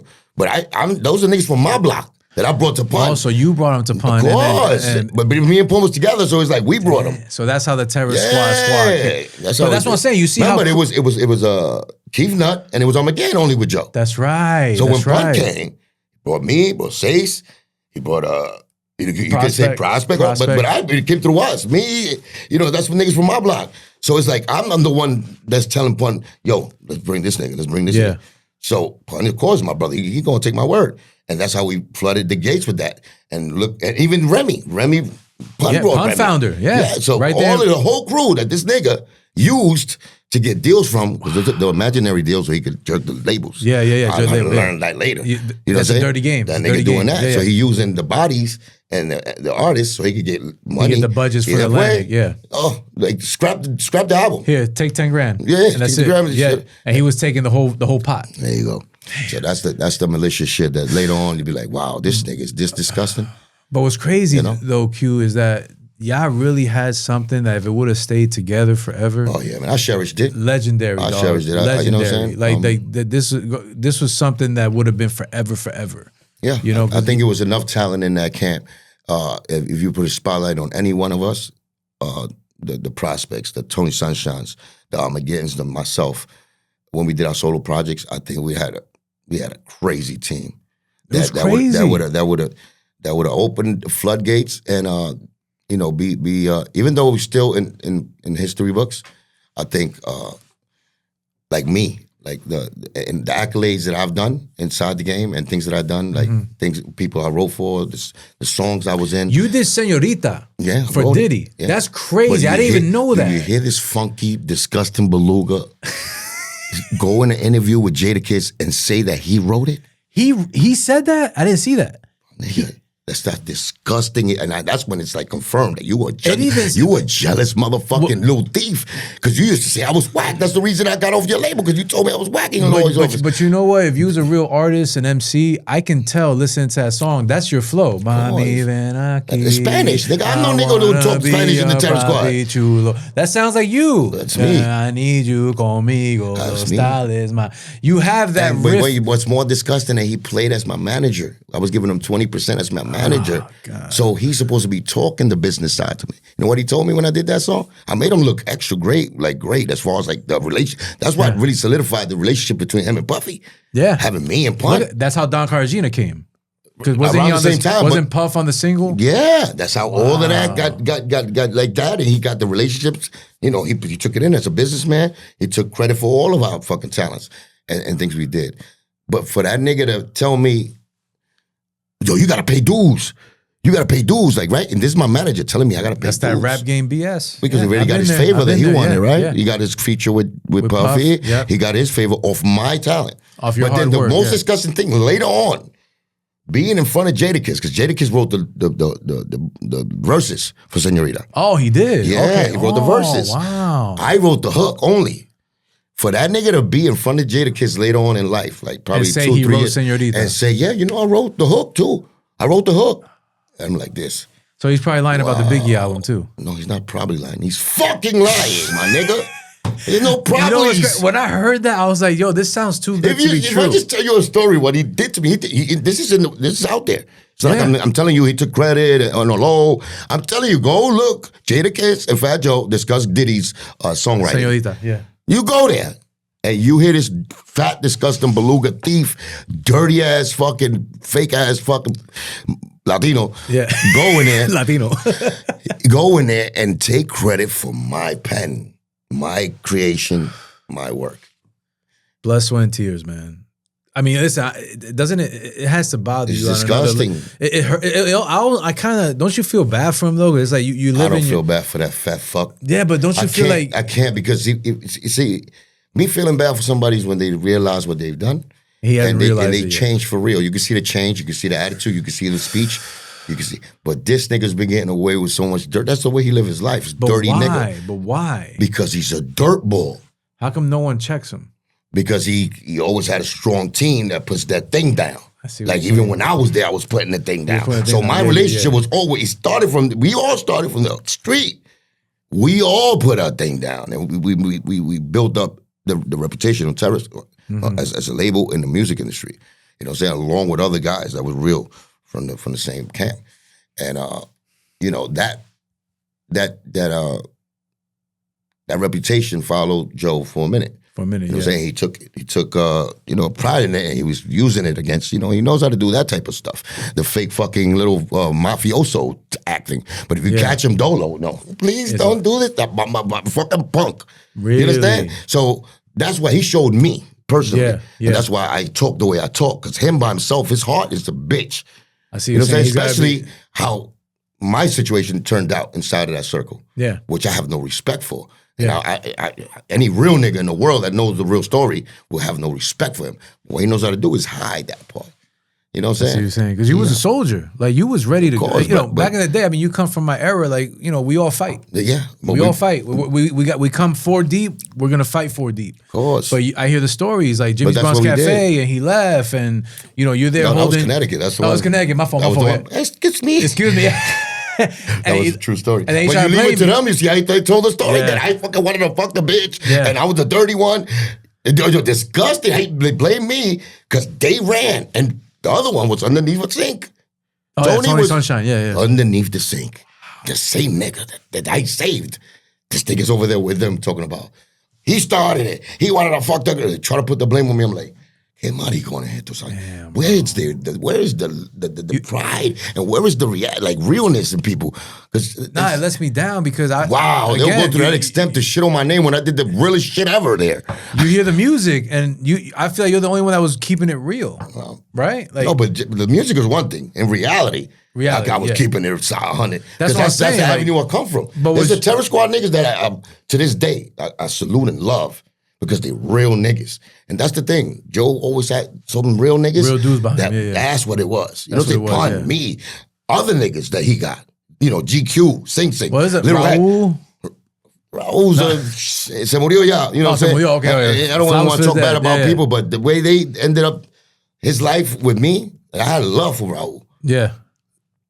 But I'm the turn... And they didn't even want to turn on me. They just turned because Mamando and the other nigga told you don't fuck with me. So now you're abiding by their rule and you fuck. This is real nigga shit. Like, you know what I'm saying? We spend enough time together, brother. Like, I got love for you. I will never put you in Joe's. I would never mistreat you on some more like, oh, I got hate for Joe. Now I got hate for you. I never did that. Yeah. I separated that. Yeah. But they couldn't. They couldn't because do it. their orders They was like, all Fat Joe was the boss. And they wanted to suck balls and follow, the But Joe, Big Pun, Fat Joe trail. before February 7th, Big Pun was No, you already know. he was like you. I'm assuming. Of Like y'all course. was No, but like Pun I feel like I'm talking to if Pun was still alive, you mirror him because y'all was like brothers. Yeah, but I was a little more vocal. Pun was a little more. As crazy as Pun was, he wanted to keep the relationship with Joe with love because he really had love for him. I feel He didn't know he was robbing him like that. You know what I'm saying? He didn't know that. He didn't know. My brother didn't know that he was doing that. Man. Yeah, like he didn't know that he would rob him 16 years after his death and keep his family poor while his kids is going to rich colleges and having mansions. You keep the nigga that made you, they hang in shelter. mm-hmm. You do this, and that's a snake. That's just a disgusting individual. That's gotta hurt, man. So That's that's what I'm saying, and that's later on that he showed us that. Before it's like maybe he's like, oh, maybe Liza deserves it. Maybe Liza is being greedy. Maybe. Mm-hmm. But if you know the story and you see the way this nigga try to just like outsmart and do the bitch shit. Because gangsters, they'll say, I'm taking your shit. I said, nigga, at least do it like that. Yeah. But no. He did it on the sneak. The sneaky bitch ass thing. And then when he got caught, he blames Jelly Bean Bonitas. He point fingers like fucking Gino. How you calling it? Gino Brown. Yeah. Nino Brown in fucking the stand. Bigger than Nino Brown. That's what he did. He started blaming Jelly Bean. Oh, he robbed me too. Maricon. Damn, man. Terror Squad gangster. And it drives me nuts because even though the Angie Martinez story where you wrote Jimmy's Bronx, did you write a song for Angie, I wrote the right? hook. Yeah, you wrote the hook. And then when the whole thing happened, she interviewed Fat Joe, but she didn't want to interview you. They was already in the cahoots. It's the cahoots. Yeah. So it's all bad. It's all business. But Joe lied. Joe lies like a fucking punk. Like I'm telling you, he goes to these people and be like, I have nothing. You swear to God, I have nothing. With the face, and then behind the scenes, laughing at you. Damn. Throwing puños, little things at you. Yeah. You know what I'm saying? Like he got away with it. Like little jabs. Yeah. That's what he did with TA. He throws little things like, you know what I'm saying? It's like, that's another story. Yeah. But you see that later on in life. Nigga, that's karma. I could have did that to Joe. Yeah. I could have said, I'm suing you, nigga. Yeah, you I'm stay suing solid. Atlantic Yeah, Records. I could have been a millionaire and just be like, nah. You stay where solid. we from? This is solid is what we, you know what? You did that? Oh, you ain't. I mean, yeah. I get you. Damn, you're faggot. You making me hot though. You know, if I take your head off, they know it's Cuban Link right now, right? Yeah. So you got me. You snitched on myself because you probably knew that because you didn't have to do it like that in front of people. We're gonna be behind the alley, nigga. Rather you fucking me and you fight or whatever, or if you're gonna jump me, do it when nobody knows. Well, I won't get in trouble now when I get you back. Yeah. But now you put me in a fucking, hip hop capitalist. Let me ask you this though. You know? If Big Pun never died, what would have been Terror Squad today? It would have definitely, Pun was gonna separate himself that if Joe didn't, you know what I'm saying, come I feel that. I feel like Pun but would I have think started his own. Joe would still been himself and try to do the sneaky shit, but Pun would have knew. And Pun would have had the power. It would have been, well, because he would have kept. No, musical power and all of that. But okay, Joe would have played dirty with the contract thing. Joe was getting 50% of Pun's everything. Yeah, I heard that. That's crazy. 50%. Is Fat Joe like the Spanish Puff? I don't know how Puff did his because contracts. Puff was always nasty with his. He definitely was doing it. But I don't get that, like your own. Like, well, that was the incentive of him really giving Pun all of his work, like guiding him through the avenues also. Mm-hmm. So he could tell you that story and be like, I deserve that. But he would never say. If he would have said that, I took 50% from Pun because I did all of this for him. If he would say that, I would respect him more than him trying to lie and give Nori a bootleg contract and then have Nori so about. All I see is a regular contract. He takes 20%. Lying like a motherfucker. Why would you have to lie?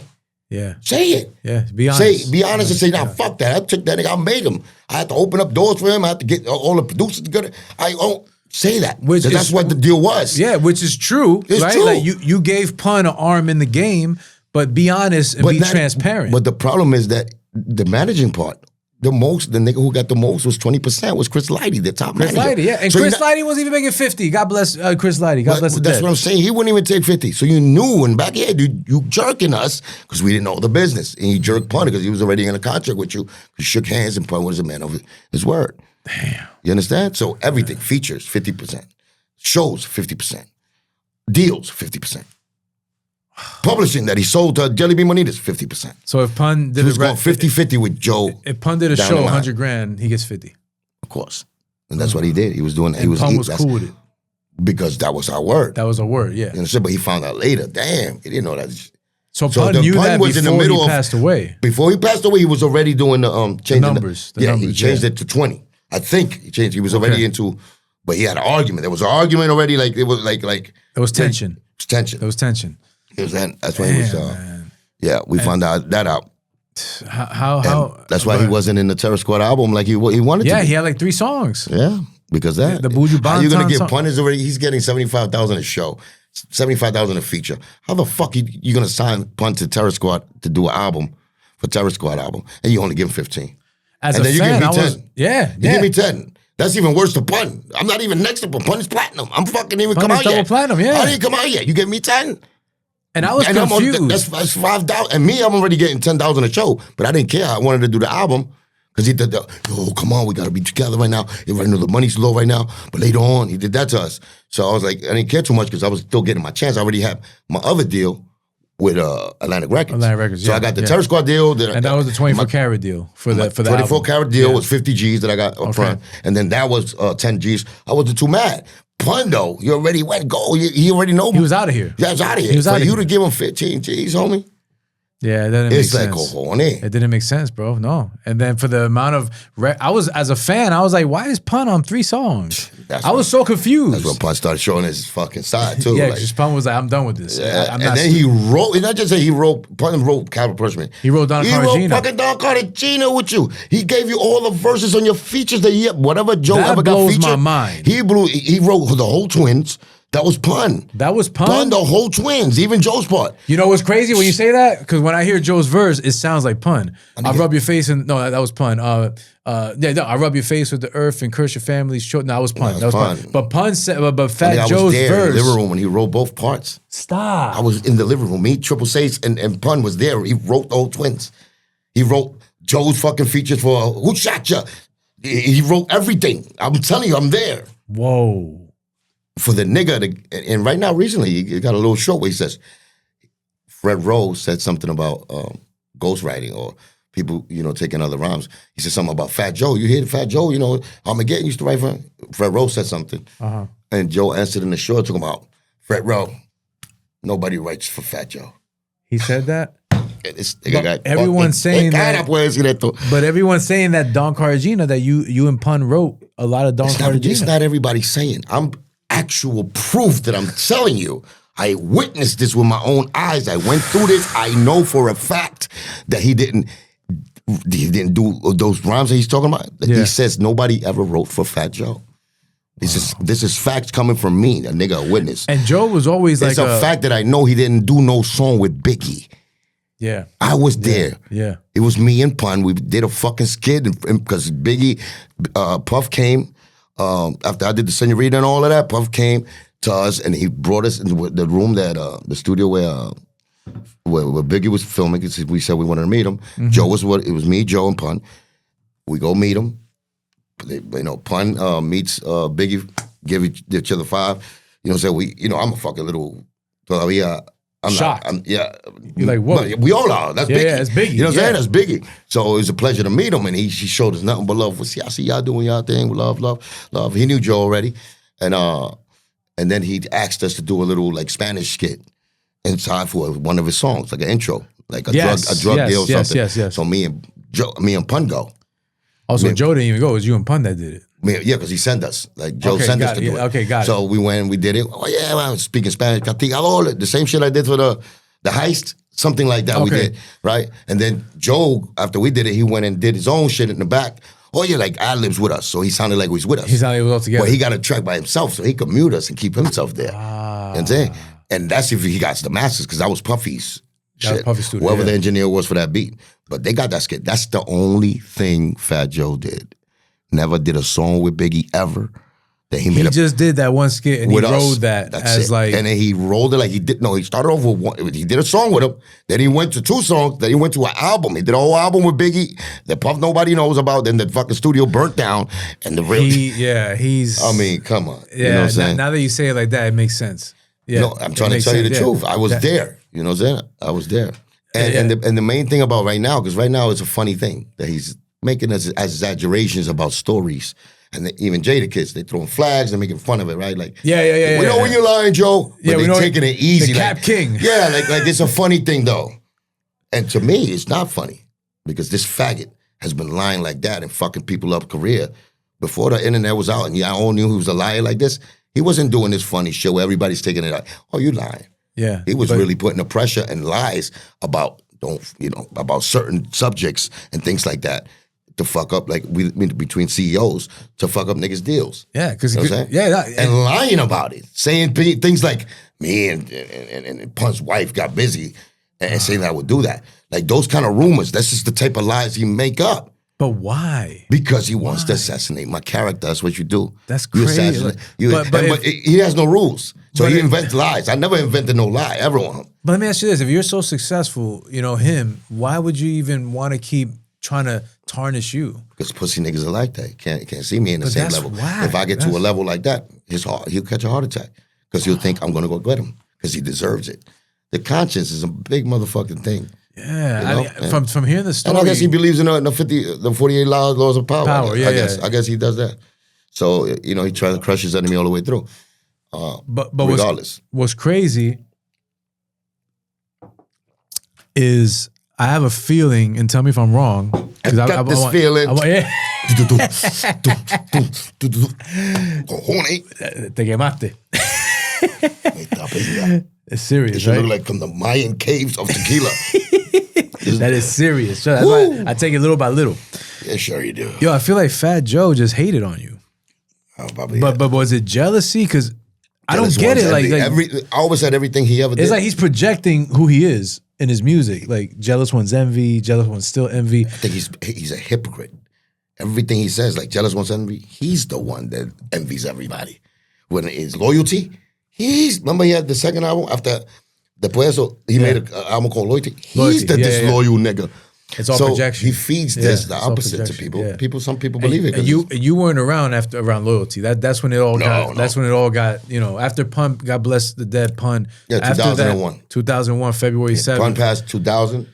I got that incident in Jimmy's in April 13th. April 13th, 2001, and after that, it was over. Yeah, that was it. Yeah, it was war.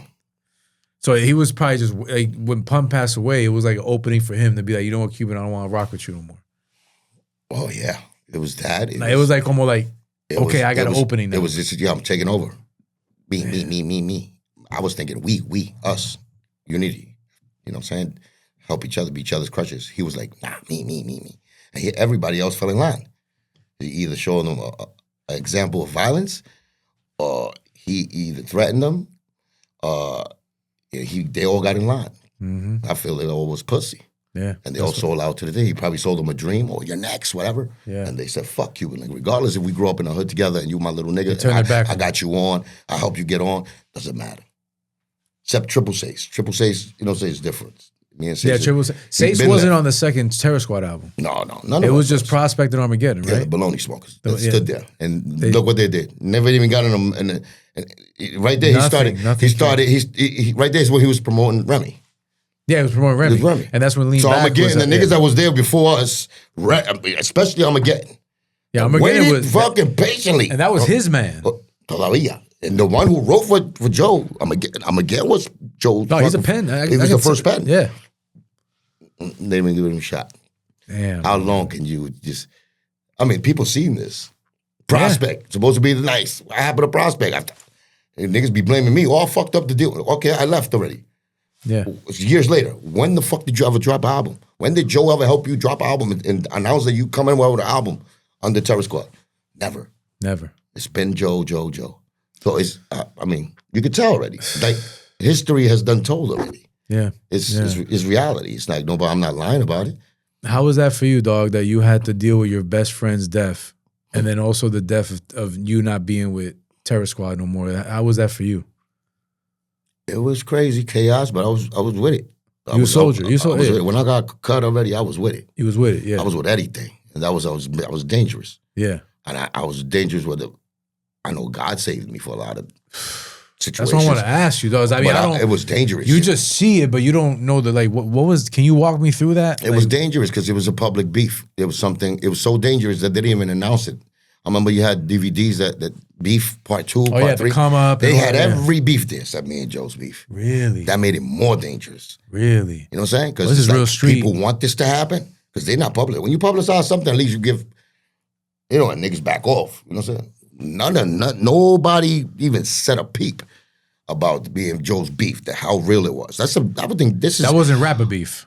That was real. That's rapper beef. That was men beef. That's men beef. Hood beef. Hood beef. Yeah, hood beef. Yeah, Back to the hood. Yeah. That's generational beef. You know what I'm saying? For what happened. On how it happened. How it happened. And you know what I'm saying? And then the after effects of what he did to cover that up. It's even worse. The pussiest ways that you do it. Be a man and take ownership. You don't have to tell everybody. But you know that I know that when I say, especially when I see you, like I seen him again, places, South Beach. Comes with cops. Oh, was that the Woodcrest or hotel? Or you want to come to my hotel? That rhyme was exactly what happened. That was after what happened there. Exactly what happened. One of his bodyguards was a Miami cop. That's what I'm trying to tell you. That this nigga's supposed to be the gangster. He knows this is beef. But you rolling with the cops now, cabrón. Diablo, man. Que maricón. So it's like, you try to cover up all angles. You think, whatever it is, this is pussy to where we come from. Yeah. Right? Pero pa' qué?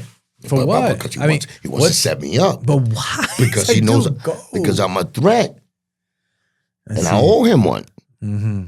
So in his mind, you think he's still not going to let me either. He's not going to let me get up either. You don't think that either. He's going to He's going to make sure that I don't get no way. He got to. In his mind, he has to make sure. I see what you're saying. I hold a part to the truth. Liza holds the truth. Mm-hmm. The kids, they hold the truth. Pun's side holds the truth. Pun's son. Oh my God, and bro. Chris Reed. What's blocking him too, my nigga. Blocked him too. And he's super nice. After they go through poverty, get up again with his own talent. Says, he don't want even no respect from his dad. He gives his pops flowers, but he don't want to be like his dad. Yeah. They got that love and hate shit. You've seen a lot of things. Yeah, I don't blame him for that. Yeah. But just know that's daddy. I'm always going to be uncle, regardless. You know what I'm saying? That's daddy. Daddy loved you. Regardless of what he showed you sometimes, loved you. And they know that by now. And they know that, yeah. But for Joe to know that the man that made those lives, the kids, helped him become who he is and gave him the fortune and put him in position with his talent, wrote his rhymes, made him doper for the people to love him, and wrote his own, gave him 50% of everything he earned. After he dies, you robbed the family for 16 years. 16 years. And then get on the platforms and be like, Pun, I love my brother. Pun is crazy, but that's my brother. I love Pun. Never made a dedication song there. You did. That's on GP, But I'm gonna do that every. You see how many I did. Yeah. Flowers for Dead, Letter to Pun, and Letter to Pun Part 2. Forever. That's my brother for real. And that felt real. Like when I heard Flowers it's from always the gonna Dead, be real for him. That was one of the realest songs I ever heard in my life. Period. It was always gonna be real for him. I wrote that, like I said, before he passed. He heard that song. I just dedicated to him after he passed away and added his name. But he heard that song. That was one of my songs. That's how spiritually and orally, like we was intertwined. Like that's my brother. You know what I'm saying? And like I said, everybody knew Pun from my old hood. Sace knew him before me. Yeah. A lot of people knew him before me. Yeah. But when me and Pun got together, it was a rap. It was that energy. It was that energy, man. That created all that. You know what I'm saying? So that's just what it is. And I had to come 1,000 miles, remember, from fucking Mariel. That's from right. Cuba. But that's the bugged out part. Like, that's how it's a beautiful journey. But if you want to look at the inspiration behind it, for anybody that's listening, that feels like, it's like you're an inspiration, Q, just because you came from El Mariel, nothing, fighting sharks and drug dealers and rapists, and moving to South Bronx, dealing with the poverty and the killings and the gang turf wars, all this stuff. The different languages. The different languages, not knowing English. Imagine not coming to the United States and not speaking a lick of English, and you became a rapper spitting lyrics in English. That's why I love it. To where you are now. I mean, how do you feel? I think that was my American dream right there. That's what I'm saying. I'm humbled enough when I look back at that. You know what I'm saying? And even though bad shit happened, it's part of the journey. It's part of the journey. Like I said, to fight freedom, I had to be stuck with nothing but criminals, prisoners that Fidel opened up the gates to, and fucking put them with my family, and we survived it. To become a rapper and all of that, I had to take all of this, robbery from a guy that, we trusted in, whatever, hood shit. We come from the bottom. I love the craft. I looked up to him as far as being part of the hip hop game. And he did us bad. He did bad for me, and he did bad to my brother. But we still made it. Like, he can't stop it. What God is meant to have out there is meant to have. And I could say all of this. He stopped me. He blocked me. They still know that Cuban Link, nigga. Yeah. You know, they try to fucking shelf my album, 24 carats. 24 the bootleg niggas, the fucking bootleggers in the Bronx and every hood had my shit selling like hotcakes. Yeah. I didn't make $1. But that name, that fame, and that recognition was there for me. So while the devil is there pulling me down to try to stop me, no, God was there to lift me up. 1,000%. You know what I'm saying? You can tell. You came a long way, man. In the scripture. And I've still got more to go because I love this from the heart. Yeah. I love the hip hop. I love hip hop since it embodied me. Since I didn't even know English. Since the graffiti, the beatbox, breakdancing, the DJing, the beatbox, all of that. I'm 5 elements down when I first started, and I felt the elements. It's not something like I just was there. I felt them and I lived them out. You know what I'm saying? So. The Boogie Down Bronx, the place it was created, I was there when I was still smelling smoke out the burning buildings. So I lived this. My credentials are there. So my story's genuine. My story is 100% real. And it's a journey that's beautiful. It's a beautiful journey. It goes from Puerto Rican, the unity between the flags of Puerto Rico and Cuba. To actually, to a Boricua and a Cubano, de verdad, getting together and changing and being a part of enhancing hip-hop. According to the half and half, but with the help of the half and half Boricua and Cuban, the Beluga, which is Fat Joe, I can't take away from him. He paved way. He paved the way. Maybe not the way, we took it to the extra level and we made way our pun and we did it, but he opened up the doors because he had to recognize real talent. Whether he didn't pick all 3 of us as a group, he still picked one of us. And I was gracious for that. And that's what shows me that you a stand-up dude, because at the end of the day, after all this shit you went through with Joe, you're still here in front of me talking about, I still give him credit though. That takes a real man to admit that. Well, the truth is the truth. It's the truth, yeah. But that's what I'm saying. Like that makes you a real one. Like, do you ever feel like there will be a time where y'all could probably reconcile, or is it too late? That's it. It's a wrap. I mean, I think he showed the world and showed me over the years who he is. All I ever wanted for him was to just tell the truth. Yeah. Tell the truth. Stop being such a liar. Just be honest. I feel still like if you're a liar, you a snitch. It's kind of still rubs off of me because I came through that cloth. So for Latinos itself, to be a representative for one of the leaders in the Latino culture, in the hip hop culture, be a real one. Be a real one. Be proud. Let the people be proud of who you are by being real with it. Don't be a fucking colonizer. Yeah. Don't be a user. Don't change up your style. I mean, you probably was always that, which I think it is. If you go back, like I said, King's son was the nigga who wrote Flo Joe, you know what I'm saying, and wrote Shit Is Real. Those are the 2 songs that I love. I love fucking Fat Joe for. Then find out later that he wrote that. I was like, this like Santa Claus. But then I seen actually Armageddon. I seen my brother Pun. I seen my man Triple Six and myself helping that nigga write too. Oh, this is the thing what he does. That's why, you know what I'm saying? Like, he's a nigga that the team always goes right for him. Yeah. Because he needs it. Because he needed it, yeah. And he uses it, and he doesn't, you know what I'm saying? There's no appreciation there. So, because there's no love back, and then he'll treat you like shit and whatever, and then lie that he did it. So, he's a liar. And I had to go through that to understand that.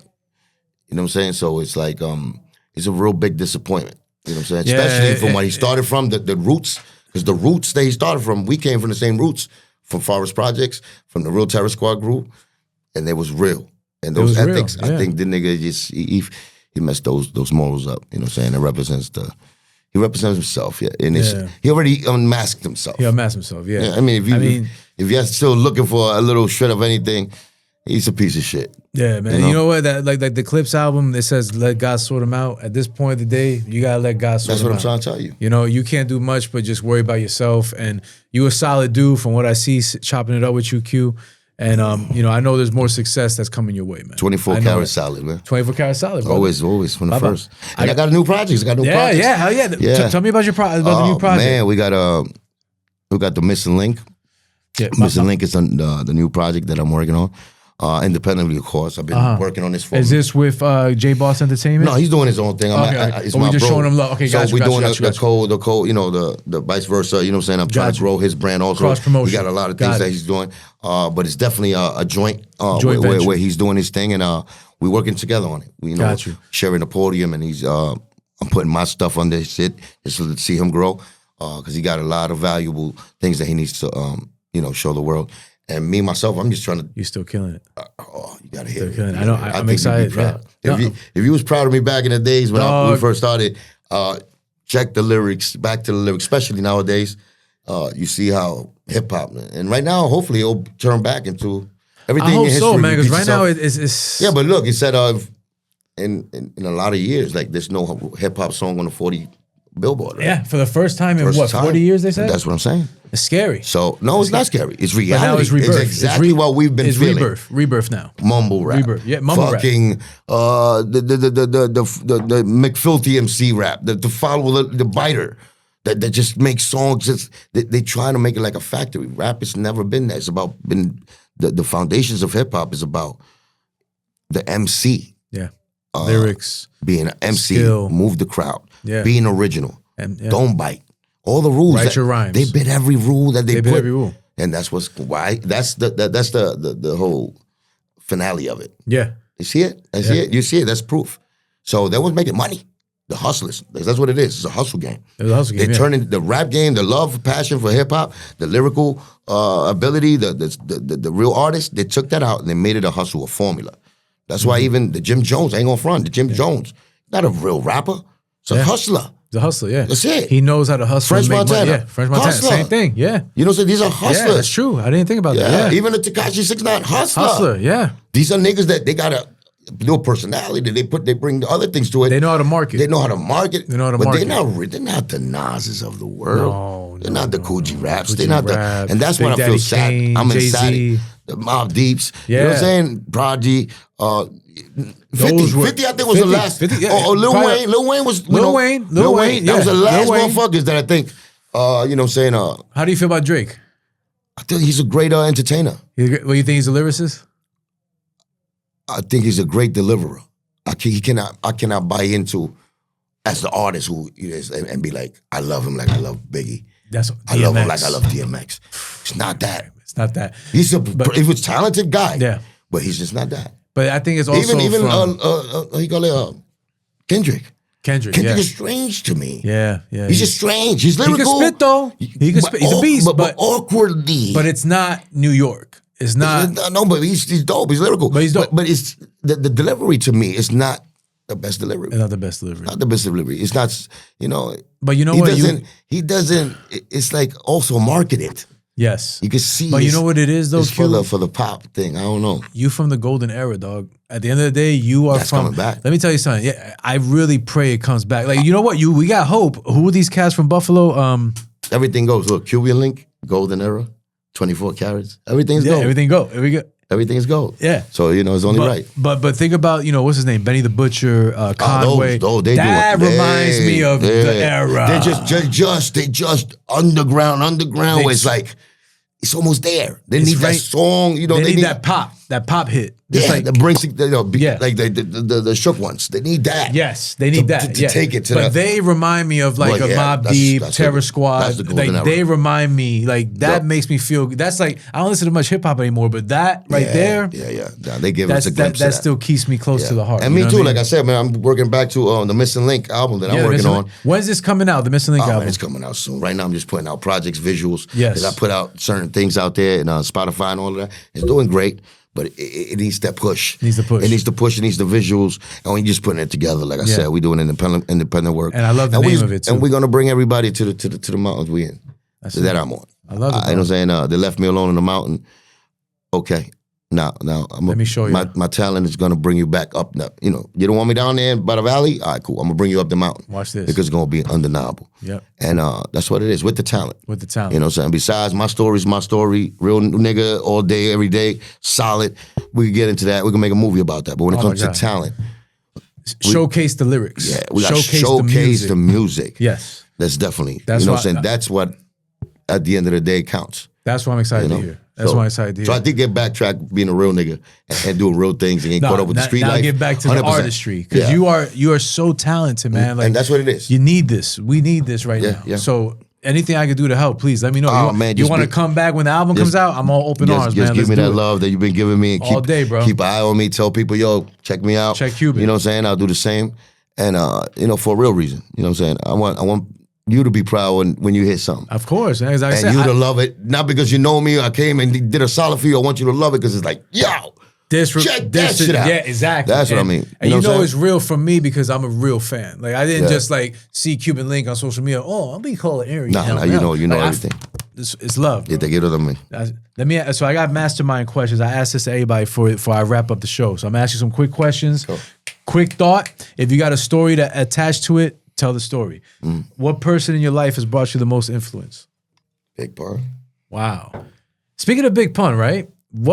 Is there a story about Pun that you never said anywhere that you could share with me? If you had, if you're allowed to, if you're okay sharing it.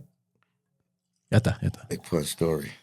Got a million of those, brother. Do you think of one that you never talked about publicly? Jesus Christ, I said a lot. I said a lot of them stories.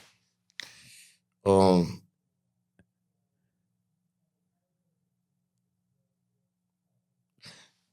told that too. And it's okay when we first ate we ate a fucking one of them edible cakes. It was in Loud Records.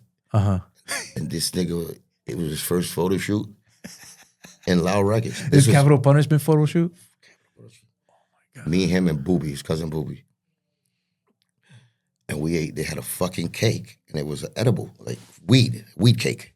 Oh my God. They're all Loud Records, right? They all fucking, this is what they do, like, the people that work there. We took a fucking slice each, me, Pun, and his cousin Booby. And we eat the fucking cake. I never ate a cake. Never ate edible shit. We smoked weed. Never ate the fucking cake. It was a carrot fucking weed cake. And Pun was not a fucking weed smoker either. And Booby the boxer is not a fucking, like, do the drugs. So we don't, me, I smoke weed. Yeah. But I was like, fuck it, we did it. We go to the space, Chinese lady. And we already feeling funny. Like, we already, Booby's a funny nigga. We start giggling for no reason. I told you, we catch laughing attacks. Once we start one shit, it's a laughing attack. Motherfuckers is setting up. The lady's there. We like this. We're punting. We already like first fucking shoot. We laughing a little bit, right? And out of nowhere, the fucking lady comes. She only speaks Chinese, right? She doesn't really know. Okay, like start talking Chinese thing to Pun, try to give him direction. Yeah. She comes with a fucking whip. A fucking whip. So now, me and fucking Booby and Pun was like, you think Pun's like, what's this? Give him a whip. He start busting out. Wow. But it took 10 minutes for us to stop because he gave just a whip alone. Right? Yeah. And my mind was, to the lady was like, after the 10 minutes, she's looking at us crazy because we laughing just because she gave him the whip. Be like, why you give me this for? He said, you whip, Punisher. Whip. And we started going nuts. Stop. So imagine, right? Being high. Remember, but imagine this. Our mind was on this. We fucking Boricua, Cubano, Spanish niggas. Yeah. And this Chinese lady gives him a whip with a fucking game that's predominantly all black. Yo. What are you trying to do? You trying to kill it? Like, we fucking the masters for real? Like, whips and black people and all of this shit? We just fucking forgot about it. I would have been dying. That was 30 minutes right there. After we put all that shit together, we told her that. We was just crying, and we said we couldn't do that. Fucked up the first photo shoot. I don't know if I told that. Probably that's did. That's a legendary story, dog. That's a legendary story. Oh my God. She said, "No, punish her. Whip. You whip. You whip. Motherfucker, you whip." You're trying to get us killed out this bitch. For real, I would have been dying. It was over. Oh my God. It's over. That's just a fucking racist shit ever right there. No, I never heard that. It would have been looked at as that. You know what I'm saying? Like, if I scared. I never heard that story, dog. Oh my God, it's just funny as hell. Crazy. Oh my God, bro. Loud Records, man. Off the carrot cake. Oh my God. Q, what's your lightest and darkest moment in life? My lightest moment seeing my son born. God bless. I was thinking the same thing before you said it. My darkest moments.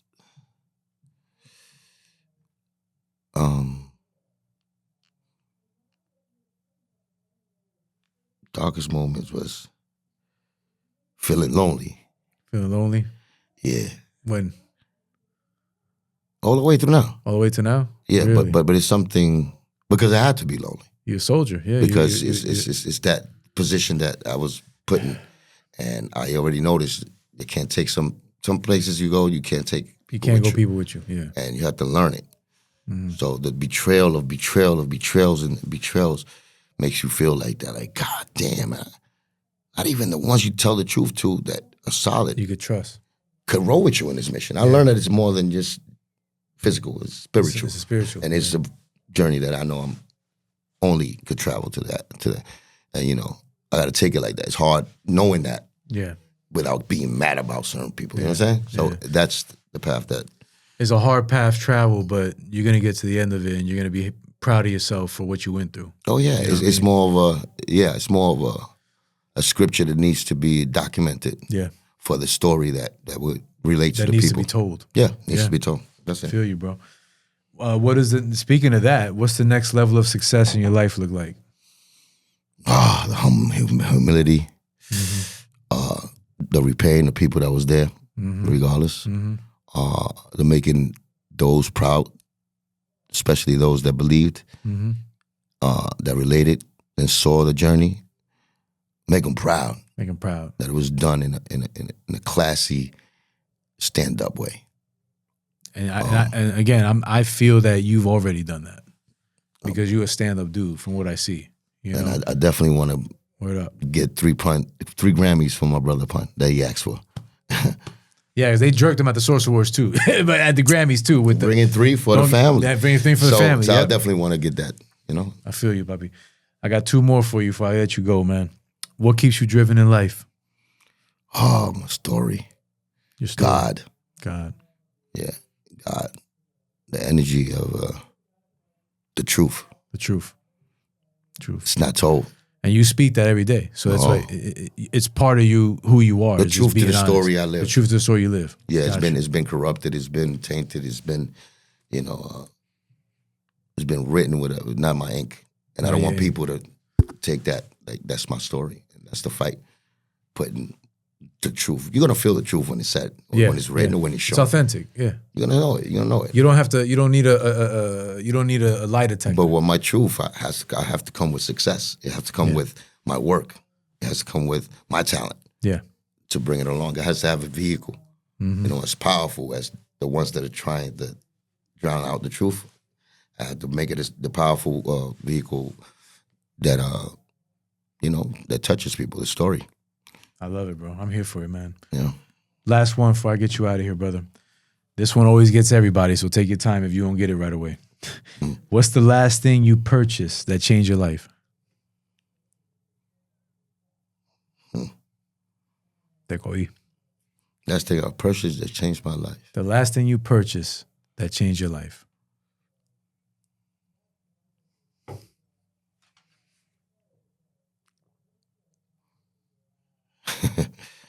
I don't even know. Take your time. And you don't... that I purchased. Something you bought that was like, wow, this is crazy. My life has changed.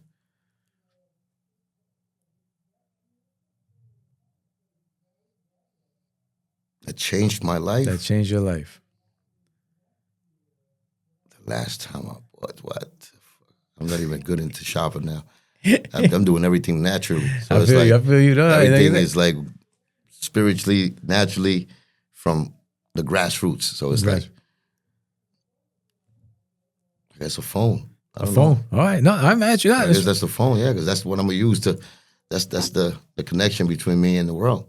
There you go. No, that's actually a beautiful answer. And no one's ever said that. That's a beautiful answer. It's true. Yeah. I had my guess. I was gonna say the full eclipse jacket when you wore it on the video for Fat Joe, because I feel like that kind of changed. That. It was given to me. Oh, they give it to you. Oh, my fault. Uncle B. Uncle B. All right, my bad. You see, that's how fanned out I am. Yeah. Okay, so no, but a phone, that's perfect because you're connected to it now, especially now. It's not like the 90s. You need a phone to be everywhere at one But time. before it was a problem of my story getting out because remember those podiums and platforms that the enemy was on, he was telling his side, which reached out to the masses. Now, I needed my shit. So it's beautiful that a phone right now, you know what I'm saying, regardless, you know, we could tell our story now. Yeah, no And, matter what, I mean, your own invite narrative. people and invite our people to my truth, to my side of the story. You know what I'm saying? That's what, you know, I can't expect the old label or the labels that are out there, major labels, to help me. My enemy got those one lot. You know what I'm saying? Word. I'm the underdog. I'm the one that got to start from the grass, so get, you know, from the bottom again. And I don't mind it. You know what I'm saying? I don't mind it because I feel that that's what it needs to be done. Yeah.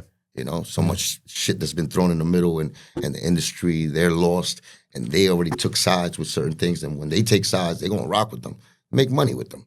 So I can't expect that or them to come into my circle and say, oh, no, he was telling the truth. Let's back this up now. Yeah. No, they've been you the truth. They've been you the truth, yeah. But they just go with that money and, you know what I'm saying, that power is, I guess. And they're in cahoots with everybody. So I'm Dolo. We need our own platforms, you know what I'm saying, when the truth. Absolutely. Especially, like I said, the phone. Yeah. No, but it's a beautiful answer. I'm going to tell you this.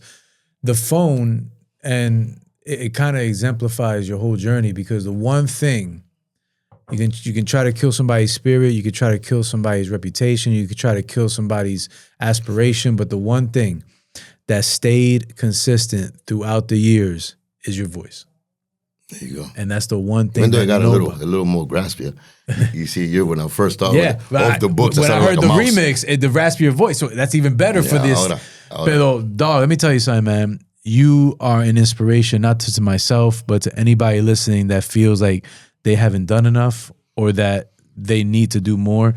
Your journey, bro, from coming from Cuba with nothing to getting something from nothing and building a legacy in the mid-90s with hip-hop in the golden era and sharing your gift with the world. And to be really like selected by some as one of the lyricists in that era. Biggest. With so much competition. You don't understand. That was the hardest time in the game. Yeah. And you left a stamp that will forever be concrete no matter where. Like anywhere you go in this world, if somebody knows about their hip-hop, they know who you are. Definitely. And I feel like... Definitely. That's the flag being planted. The flag is being planted, yes. I think we planted it, but I think that some people, you know, dug the flag out and try to bury it. Right now, I'm in the process of bringing that shit back. Now you're going to bring that shit back, yeah. And really stamp it, you know what I'm saying? Yeah, and listen, bro, you have nothing to be, God forbid it ended today, you should be very proud of yourself. No doubt. And I'm telling you this from man to man, you were an inspiration to me growing up, listening to hip-hop. Thank you. And, you know, I wish you nothing but the best, dog. Thank you. Because you deserve it, papi. Thank you. And I know it's from your heart. And it's that type of energy while I'm still doing what I'm doing. Yeah. You know what I'm saying? So I thank you, and I'm going to make you proud. I'm here for it. Yes, sir. Before we leave, look at the cameras. Tell everybody where they can find you, what they can expect from you. And your boy Cuban Link, you already know. Listen, I'm an artist, not a salesman. My man, that's it. You got it right. Shout out to I'm an artist, not a salesman, but I got to play all those, you know, although hats, I got to be a salesman also. So anyway, you already know, man. You can catch me in YouTube, Cuban Link CLK. Instagram, same thing, Cuban Link CLK. Facebook, Cuban Felix Delgado Link. You know, and y'all probably see me. Y'all probably see me writing under y'all, even if y'all don't got it, you know, your platform ain't that big. If you say something about a subject I'm involved in, your boy Cuban Link gonna leave a message there. You know what I'm saying? Show some love or show what I really feel and put y'all back on to the truth if I felt something's funny. But I'm active. You know what I'm saying? I'm everywhere, like I should be. And, you know, your boy Cuban Link always been 24 karat solid. So thanks to this platform right here. You know, support my brothers right here. You already know I'm an artist, not a salesman. Check them out. They got incredible content. I checked them out before I got here.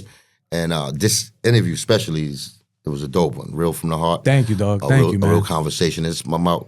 You know, greatness is about letting it flow, letting the grassroots grow, and just keeping it natural. And that's what we did here, you know what I'm saying? And plus, they got me twisted. And y'all don't see me acting out of character or anything.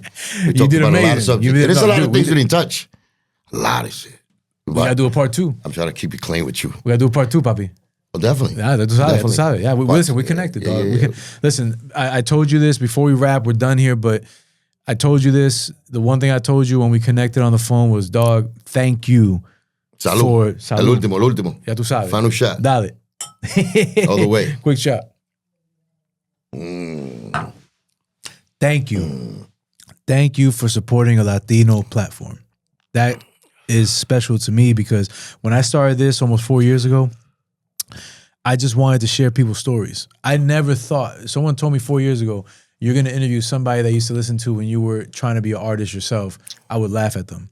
But here you are, sitting in front of me, telling you a story, and that shows me that I'm on the right path. Exactly. Thank you, Papi. And you got a dope ass. Thank you. Scenario. That's right the team. here. That's the team right here. I love the team. We all make it happen. I love it.